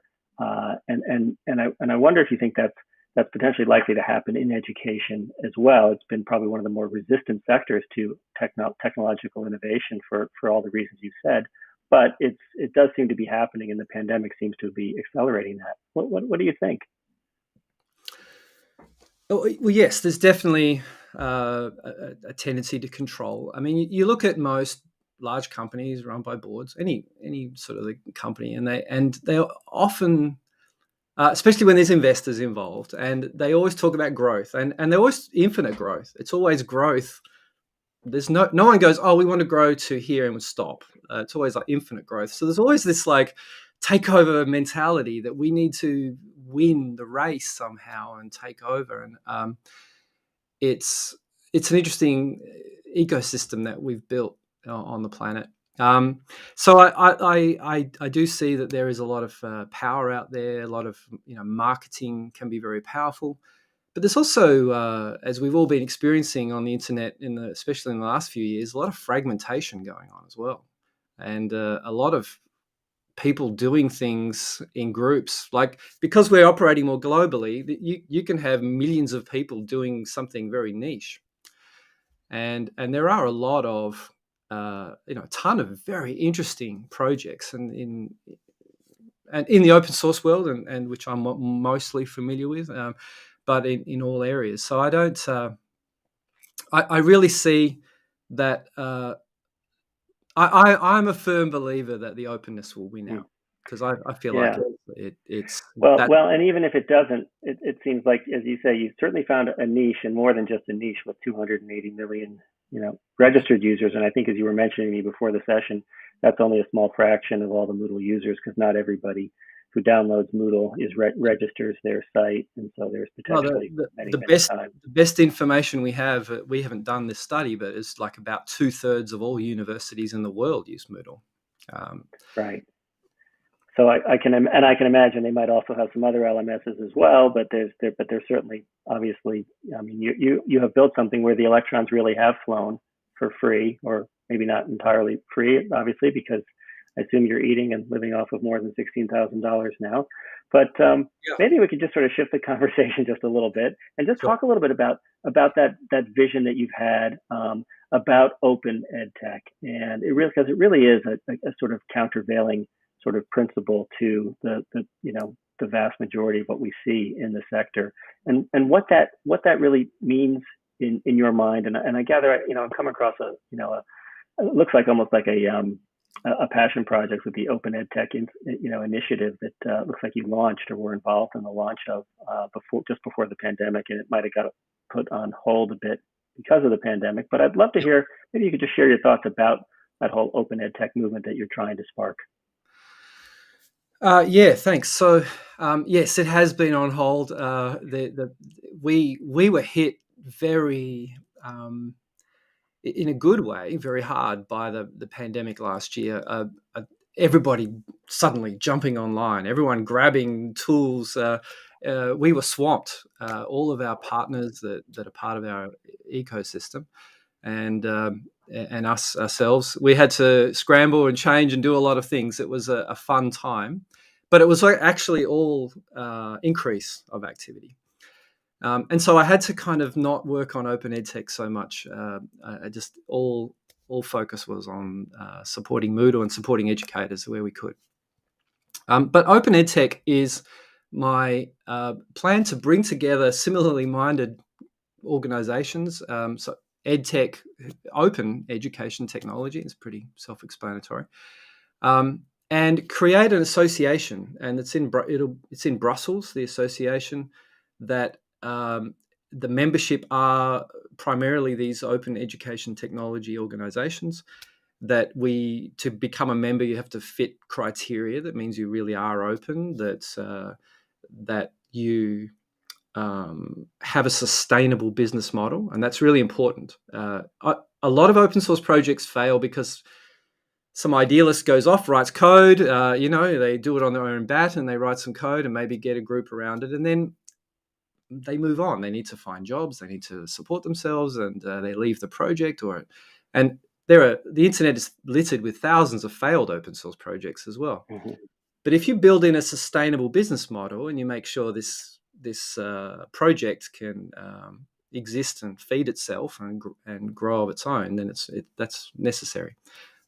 They need to also be listening to educators. So educators have to be a huge part of their road mapping process, and they have to have an open development community. So they have to welcome external developers so that developers can form and work around that. And with those 4 criteria, that's how you can become a member. And we'll work together on integrating with each other, with sharing plans, sharing our roadmaps, and just basically making the entire infrastructure easier. And my dream would be that anybody who wants to start a school or a university can say, okay, it's software time. I need to organize my software and just pick everything off the shelf, right? Get a LMS, get a student system, get a anti-plagiarism system, and they all just work together. They plug together and just work. And so that's what I'm trying to build, is that storefront, if you like, into the open source world. There's some interesting sort of comments coming through, Martin, around open EdTech and potentially the relationship between being a B Corp or a benefit corporation. And I know you mentioned to me, I think that Moodle's recently become a B Corp. Is that essential? And sort of what is the interplay between open source and a sustainable business model? How do you decide? Because obviously this is one of the problems all businesses have, is how do you know when to keep going versus pulling the plug? And when you've got financial backers, you can keep going while you've got runway. If you're doing this as a passion or a hobby, another baby can sidetrack the whole thing. Yeah. So onto the B Corp thing. Yes, we were certified as a B Corp recently, and that was important to me because the entity in our particular model, we have the central entity, which is Moodle, and it's a company. I actually tried to start it as a non-profit organization, and it was so hard at the time to make that happen that I just, the easiest thing to do was start a company. So yes, we have a proper company. In fact, now we have subsidiaries in the US and in Spain, and it's a bigger thing. And because we're a company, I didn't want to be just rolled up with all the other companies as just another company. I wanted to be very clear that we're a purpose-first company, and the B Corporation certification is a way of being assessed for that and certified for that, and I like that. Mm-hmm. I would not make it a requirement for anyone else to have this model at all. There are lots of different organizational structures you could build to run a project, a sustainable project, and it could be a non-profit of many kinds as well. And or a for-profit. But I think if you meet those criteria, you're not going to be bad. You are going to do the right thing. Okay, well, what constitutes bad then? Just to give us the alternative. But and obviously that's a little bit of a pejorative term, but yeah, I mean, obviously you've got quite a sort of a firm view about the right way to do this, and I appreciate that. But yeah, what do you see as bad? Well, for want of a better term, I think a system that harvests data from students and then uses that in ways that weren't understood by those students. So we're going to rule out Google right now. Right. Well, look, there's a lot of, I'm not going to demonize any particular companies, but there is some practices that are just, they don't fit with education for me. We're talking about our kids, and adults in workplace learning too. Moodle's used a lot in workplaces as well. Yeah, that's one example. The second one would be, trapping somebody in an ecosystem and then bumping up the prices, right? Locking you in and then jacking up the prices, and then you start taking resources out of education systems. They're already underfunded. Teachers are usually underfunded. Governments are continually cutting. funding to education. Look what's happening in Australia with universities are all struggling right now. Why should more value be extracted out of that and sent to build rockets into space? It Well, doesn't. that's an interesting point, actually, isn't it? Yeah. Okay. So we put Amazon there too. I get that. That's good.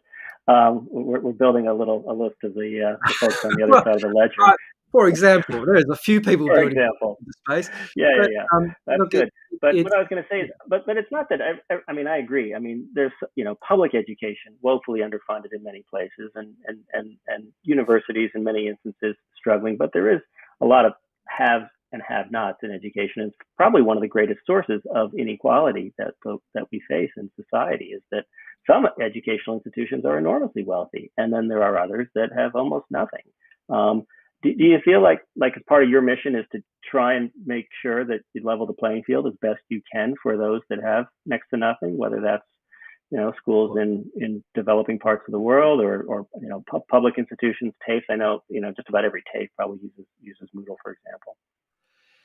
Well, look, I think you could see from my general what we've said so far that I'm a great believer in public education, and I think it's it's good for everybody if everyone around you is educated. Everyone around has a good level of education. I don't see why it should be the privilege of the wealthy to have a good education. Everybody can learn. I'm a great believer that everybody can learn, and also, I'm very I don't think everyone can learn everything or wants to learn everything, but everyone is good at something, and everyone can get better at it, and everyone can be like supporting the rest of us through that activity. So I think providing opportunities to learn anything you want should be all of our goal. I think it's a really interesting point, and I think it maybe leads into my next topic I'd love you to share your thoughts on, which is the education, the sustainable goals, the UN Sustainable Goals vision, and the education goal in particular, ensuring inclusive and equitable quality education. I wonder if you could just talk a little bit about that. I guess that must be a part of, if there were a set of Moodle values, that would be probably right near the top. Absolutely. Yeah, I'm always thinking globally. You see this picture here behind me, but it's a tiny planet that we live on, really. We're just a spot in space. And it's good to keep that in perspective. I think it often gets forgotten in all of the to's and fro's. And I used to read a lot of science fiction as a kid. When I lived in the desert out in Warburton, Wingelina, and as you mentioned before, on School of the Air, the wife of the truck driver who would occasionally bring us food would bring me science fiction books, and I'd devour them. So and I'm reading in these books, if anyone's read many of them, they're often about planets, and they usually have world governments, and they usually do things on a large scale. And I looked at this planet, and I'm like, well, there's all these countries and all their infighting and stuff. Where is the world view? And it's UNESCO and it's UN is the best we have. And the Sustainable Development Goals are the best thing we have to a global agenda. Like they kind of summarize the problems we have with climate, with inequality, with our environments, and these things that are truths that we need to be getting onto quite soon. And none of those are going to happen without good education. If people don't, you need education to solve all of these problems. You need people who can work on those problems. So for me, education is fundamental, which is why I'm putting my efforts in education, because I feel like, and our right here is our the mission, which is empowering educators to improve our world. That's the Moodle mission. And I strongly believe education is the fundamental linchpin to enable those other things. And so I'm a huge supporter of the UN. I work with UNESCO on a number of things. Last year there were, we were part of the Global Education Coalition, and we were working in a number of countries on projects to roll out education really quickly, online education really quickly. And there's good stuff being done there. You can't just expect a public organisation like that to make change. It's like all of us need to be involved. Well, yeah, it's interesting because I spent a bit of time reading the Sustainable Development Goals of the UN, including the education-specific ones, and I'm particularly interested in this topic as well. There's no doubt that even though education is only, one of, I think, 17 sustainable goals, you can correct me about that, but something like that. Yeah, in many ways, it's amongst the most fundamental because, as you say, we can educate people, we can improve the quality of their lives, and if we can improve the quality of their lives, we can probably make, especially women, girls, and educating girls in developing countries. That's one of the best ways we really can improve the quality of human life and probably save the planet in the process of doing that. So I really commend you on targeting that vision, and you do have a platform that I think, because of the nature of the way it's delivered, has the potential to have that kind of an impact. Which is really remarkable. I mean, at the same time, and maybe you can help people understand this. It does, and I do want to come back to the actual, Moodle business as well, because this whole thing needs to work as a sustainable enterprise itself. And as you said, you're a B Corp, but that doesn't mean you're a nonprofit. I thought about making our company a nonprofit as well when we started, and I tried, and I rapidly concluded, just as you did, that if it was going to be hard to make a business, not die in the first 6 or 12 or 24 months, it would be 10 times harder to do it as a nonprofit, and we'd probably still be sort of rattling a tin cup. But you're doing this, and you're trying to address the Sustainable Development Goals and really level the playing field. But you've got this set of tools that does require a significant amount of technical know-how to use them. Can you just talk a little bit about what's the interplay between what you give people for free and then what they have to do with those tools? Yeah, sure. So Moodle is a learning management system, it's a platform, and you create a website with it, and at its fundamental. And there's a number of other projects. We have apps, of course. We have Moodle Net, which is just about to launch. It's a new content initiative that for collaboratively curated open content. And we have Moodle Workplace, which is a more workplace focused variant of Moodle, and things like that. So those products, an average IT person can download them and install them and get them running. It's not that hard, but all software takes maintenance. And that's where we get to the physics again, where if someone's time is involved, that becomes valuable. And if an institution has people who can do that, then great. They use the people they have. That IT group at that organization become the local heroes. They're now running that software themselves, and it's great. If an organization doesn't have those resources, then they want to outsource and look to others. And so that's the fundamentals of our business model, is that for services, so hosting or training, customization, consulting, integration with other bits of software, they can outsource to our Moodle partners. And we have 100 companies around the world who are certified to provide services under the Moodle name, under the Moodle brand. They help people all around the world, and they pay a 10% royalty on the revenue, gross revenue, back to the Moodle organization. And that's the fundamental mechanism by which I'm able to have 150 people working on the core stuff. Right. Yeah, it's an amazing model, and I don't think it's been replicated anywhere else. So obviously you've done something that I don't know if it could be replicated or not, but it's and I don't know if that's something you've given any thought to, but it is remarkable that you built this distributed system. Yeah, and totally can. Yeah. And it started off small. In the beginning, I had one partner, and worked out the partnership together. And well, in fact, in the very beginning, I was the only partner. I actually had 60 or 70 clients I was supporting on my own while developing Moodle. So I kind of was doing everything.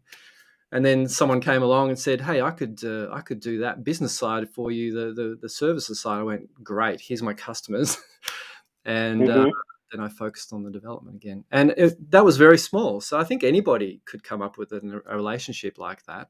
And then once I systematized it, it grew and grew.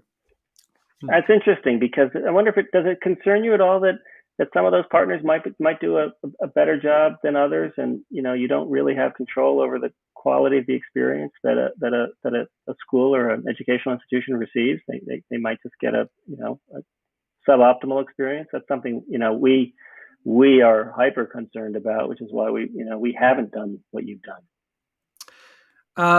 Yes, of course, quality is important, and that's even true inside. Even if you're running everything in one organization, you need to have customer feedback.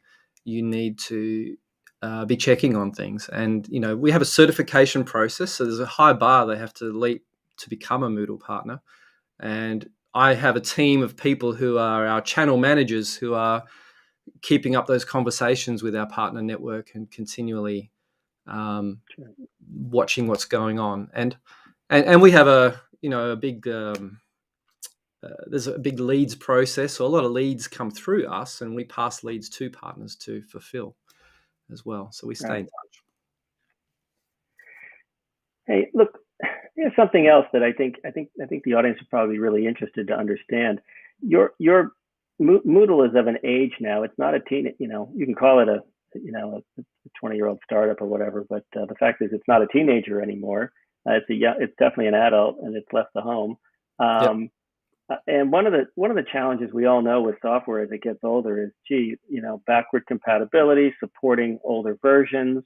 The world moves on to different architectures and systems. I'm not a computer scientist, you are, so I'm going to sound like a numbskull saying this stuff, but I can tell, certainly as a user and as someone who talks to and works with engineers on a regular basis, that's one of the biggest challenges that we all face. Our organizations faced it too. I know, because halfway through our evolution, we threw everything out and started over completely, and that was one of the hardest decisions we ever made. And but it was one of the best decisions, and we did it in a way that specifically said, now we can have all these pieces we can pull out and throw out individually, and then plug in new things when we need them, and we can keep sort of rebuilding this thing and not have to sort of have Microsoft Windows versions of something where somewhere deep inside the kernel there's Windows 3.1 still running in a little heartbeat, in a kind of terrifying way. And I'm just wondering, how do you deal with that? In particular, the space that you're in has had so much money thrown at it over several generations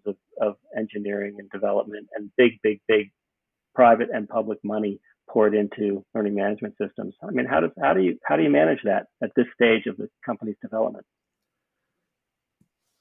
Well, it's important to remember education is huge, absolutely massive, market. Because as I said, basic thing, all humans are doing it. So yeah, there's a lot of companies, but there's also like tons of activity and lots going on. So yes, there are some big LMS companies, and one of them I know because it was a public company. Spent 10 times our entire budget just on marketing, right? So much money going on in there, and yet we still seem to be kicking their butt out there. And so I'm not that worried about that side of it, but I firmly believe in the model. I think. I forgot actually what your question was now. I think I'm drifting. Well, the question was really, you started building this platform in the late 90s, early 2000s, and you've been building it incrementally. But I'm just wondering how, the software. At what point you've got, hundreds, how many 100,000, whatever. You've got a ridiculous number of institutions that are running different versions of this platform, presumably. And how do you keep it current? And the fact is that there are commercial providers, forget about what they're spending on marketing. They definitely don't have the legacy issues that you have. And Yeah. how do you deal with that? I mean, just sharing that part of the journey. I think that's a really interesting part, and it's part of what I want to get to just before, I've only got about 8 minutes left. Love Sure. to hear about, like, sort of what's next for the organization. Right. So 3 things popped in my mind then. So one of them is human brains don't change that much.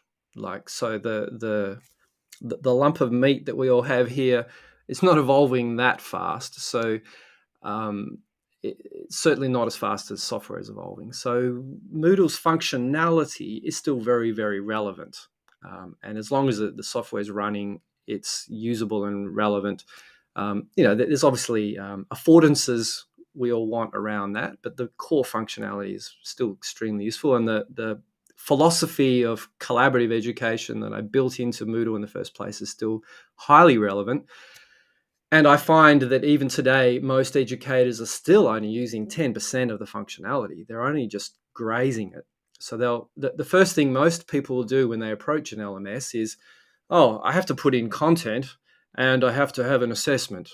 And like pump and dump, dump and pump, I would call that. So you're dumping stuff on the students and then you're trying to pump it back out of them in a quiz or an assignment, which is the lowest possible way of thinking about online learning.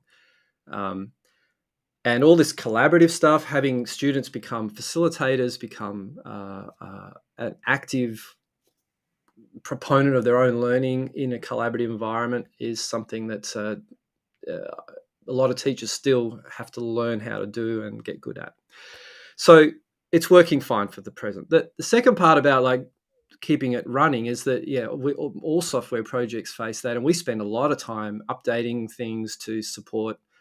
At some point, the Google Play Store and the Apple Store came along, right after Moodle started, and we started building apps, and technology's moving ahead. I today would not choose PHP as the fundamental, the language and the structures to build Moodle. I wouldn't do it today, but PHP is very, very relevant still, and still continues to evolve, and things are fine. However, in the future though, I think there are ways we could do this better, and I would not make a downloadable application quite the same way as we have in the past.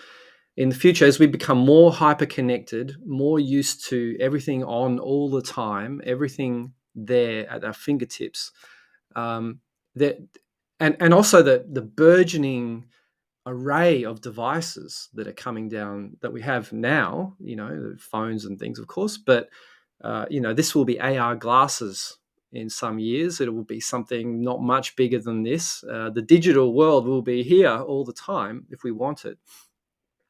We have screens and televisions and smart TVs, and everything's all around us. So in that world, I would design a learning platform differently. And I am initiating a project, which I'm just, so internally we're just calling it Moodle NG, next generation, but I don't think it's really just a Moodle thing. I'm trying to, through Open EdTech and others, other relationships, to start thinking about what would a global learning infrastructure really look like if we were able to build it from scratch. And right. And I really think if we can get all the right minds on the problem and the right people collaborating, that it's perfectly possible to build. And it should not be a .com that's trying to take over the world. It needs to be something UNESCO can say, we support that. And speaking of that, and we've got about 3 or 4 minutes left. What can you talk a little bit about what the next 3, 5, 10 years holds for the business? We were just talking about this triple acquisition that you just completed in the U.S. and bringing in 3 new Moodle partners, I guess, and really expanding into North America. If you can talk a little about that, but also about your own plans in terms of succession planning for the organization, because I think that's something most people don't think about at all And there's a huge sort of key man risk in all of these startups. And it sounds like there's, even 20 years in, it sounds like there's a lot going on in Martin Duguiamas's gray lump of meat that is pretty intrinsic to the Moodle project. And how do you pass that along to the next generation? Yeah, so look, like software is encoding ideas into electrons, basically, and which I also started off as electrons. But you're making things that will outlast you, and if I'm gone, Moodle will continue, and because it's open source, everyone has all the code, and they can continue with it. And same with companies and organizations too. So a lot of what I'm doing as the Moodle organization grows is becoming less of the benevolent dictator, which is an open source term which I'm not a big fan of, but I don't want to be intrinsic to the success of the organization. I want the organization to be an organism that's able to just keep going, and people will come in and out of it, but the structure is what moves forward. And we're a very good long way towards that, and it's just improving all the time. And a lot of what I'm doing is actually writing myself out of the picture. And like those criteria I was talking about before, if you fit those 4 criteria, if you're an organization that has a sustainable model and is listening to educators and involving developers, you are going to do the right thing. You're like an animal crawling through the forest that's going to be viable. And so yeah, I do think about that a lot. Each of us has a limited impact, but we're all contributing to much larger things than just ourselves. Well, I think we're just about out of time, Martin. But I think that is an amazing story that you've told. And if I did have one more question to ask, it would be, how do we find a group of investors that are prepared to back open source projects, long-term investors? Maybe that's where we need the philanthropy. Maybe we need the sort of non-corporate money to invest in these things, because I don't know how we do it without some investment capital. I don't know. What do you think? 30 seconds. I have no problem with investors and investments. We found I got some investment. I found a group, a family that was able to invest in Moodle, and they're now partners with me on the board, and they continue to be a real part of the journey. I talked to 50 VCs before I found this family, and every one of them I rejected because they have that "when do we get our money back" mentality. and there is so much money and resources in the world, and if we just need to find ways for people to invest in things that are good. And not expect, when am I going to get my riches back multiplied? And obviously governments. I think we need to be making the right choices when we elect people to put our taxes to better use as well. There's a lot of investment that going there to the wrong places as well that could be better used. And on that note, it sounds like we have a whole nother session to talk about, a whole nother set of topics. But for now, I really want to thank you, Martin, for sharing so much about your own journey and Moodles and your view of the world. It's really fascinating, and I hope people had an opportunity to listen and learn a lot. So thank you. Sure. If anyone wants to reach out to me, I'm around. You can find me, martin@moodle.com. Happy to talk. Thanks for listening, and thanks for all the questions. I don't think we answered them all. Sorry, but it was. Thank you so much, Martin and Jack. And it really was a really, really interesting session, and really great to hear about from someone who's really got a vision for how do we make sure that everyone has access to education globally. So that's really exciting. So we are about to go into lunch, but please don't go anywhere because we've had a great morning hearing from students through the talking about the student experience and hearing from some of Australia's leading EdTech entrepreneurs.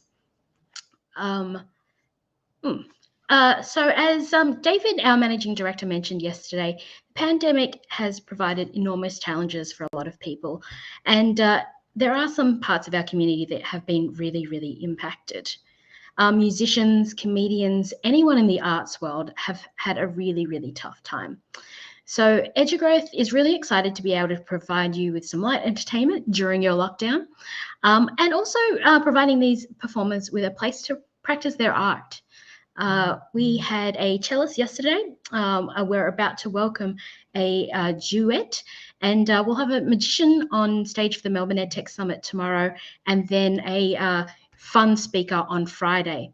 So EduGrowth has paid each of these performers, but we're also asking you, our audience, if you can also make a little contribution, a tip, if you will. So we've set up a tip page on the EduGrowth website. You'll see the link for this come up, and it'll be popped into the chat wherever you are.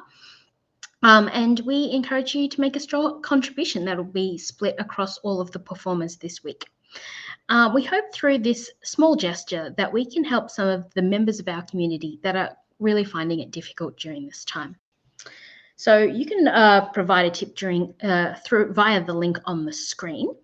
And now I'm pretty sure we are ready to welcome Lua Lua. Hi guys, let's just check that your sound is good. Yes, we are Lua Lua. Yeah, so if you'd like to go ahead and introduce yourselves, I will leave you to entertaining our audience. Thank you so much. Thank you for having us. We hope we can bring a smile on your dial today. We've got some lovely songs for you that we've prepared. So yeah, we hope you enjoy. That brings us to the end of the morning session for the Melbourne EdTech Summit. Thank you to all the guests who have joined us. Now's a great time to meet with some of our members one-on-one in the Innovation Precinct at EdTech. We've got 40 innovative companies ready to introduce their solutions to you, and this is the final day to visit our exhibitors, so make some time to check them out. For all of those already tuning in on the EdTech platform on Swapcard, just simply click across to the Innovation Precinct via the exhibitors page. For those tuning in on Balloon, we've just added a link to the EdTech conference so you can meet all of the EduGrowth exhibitors. So on behalf of the EduGrowth ecosystem, I'd also really like to thank our principal partners, Global Victoria and WAND, who along with our summit partners, Amazon Web Services, Curio and Open Learning have provided support to us to ensure that this program is free for all delegates. We're looking forward to seeing everyone back here at 3 p.m. We're going to be kicking off with a discussion on tools for EdTech with AWS EdStart, supported companies Cognos and Octopus BI. So thanks very much, and we'll see you this afternoon. Bye.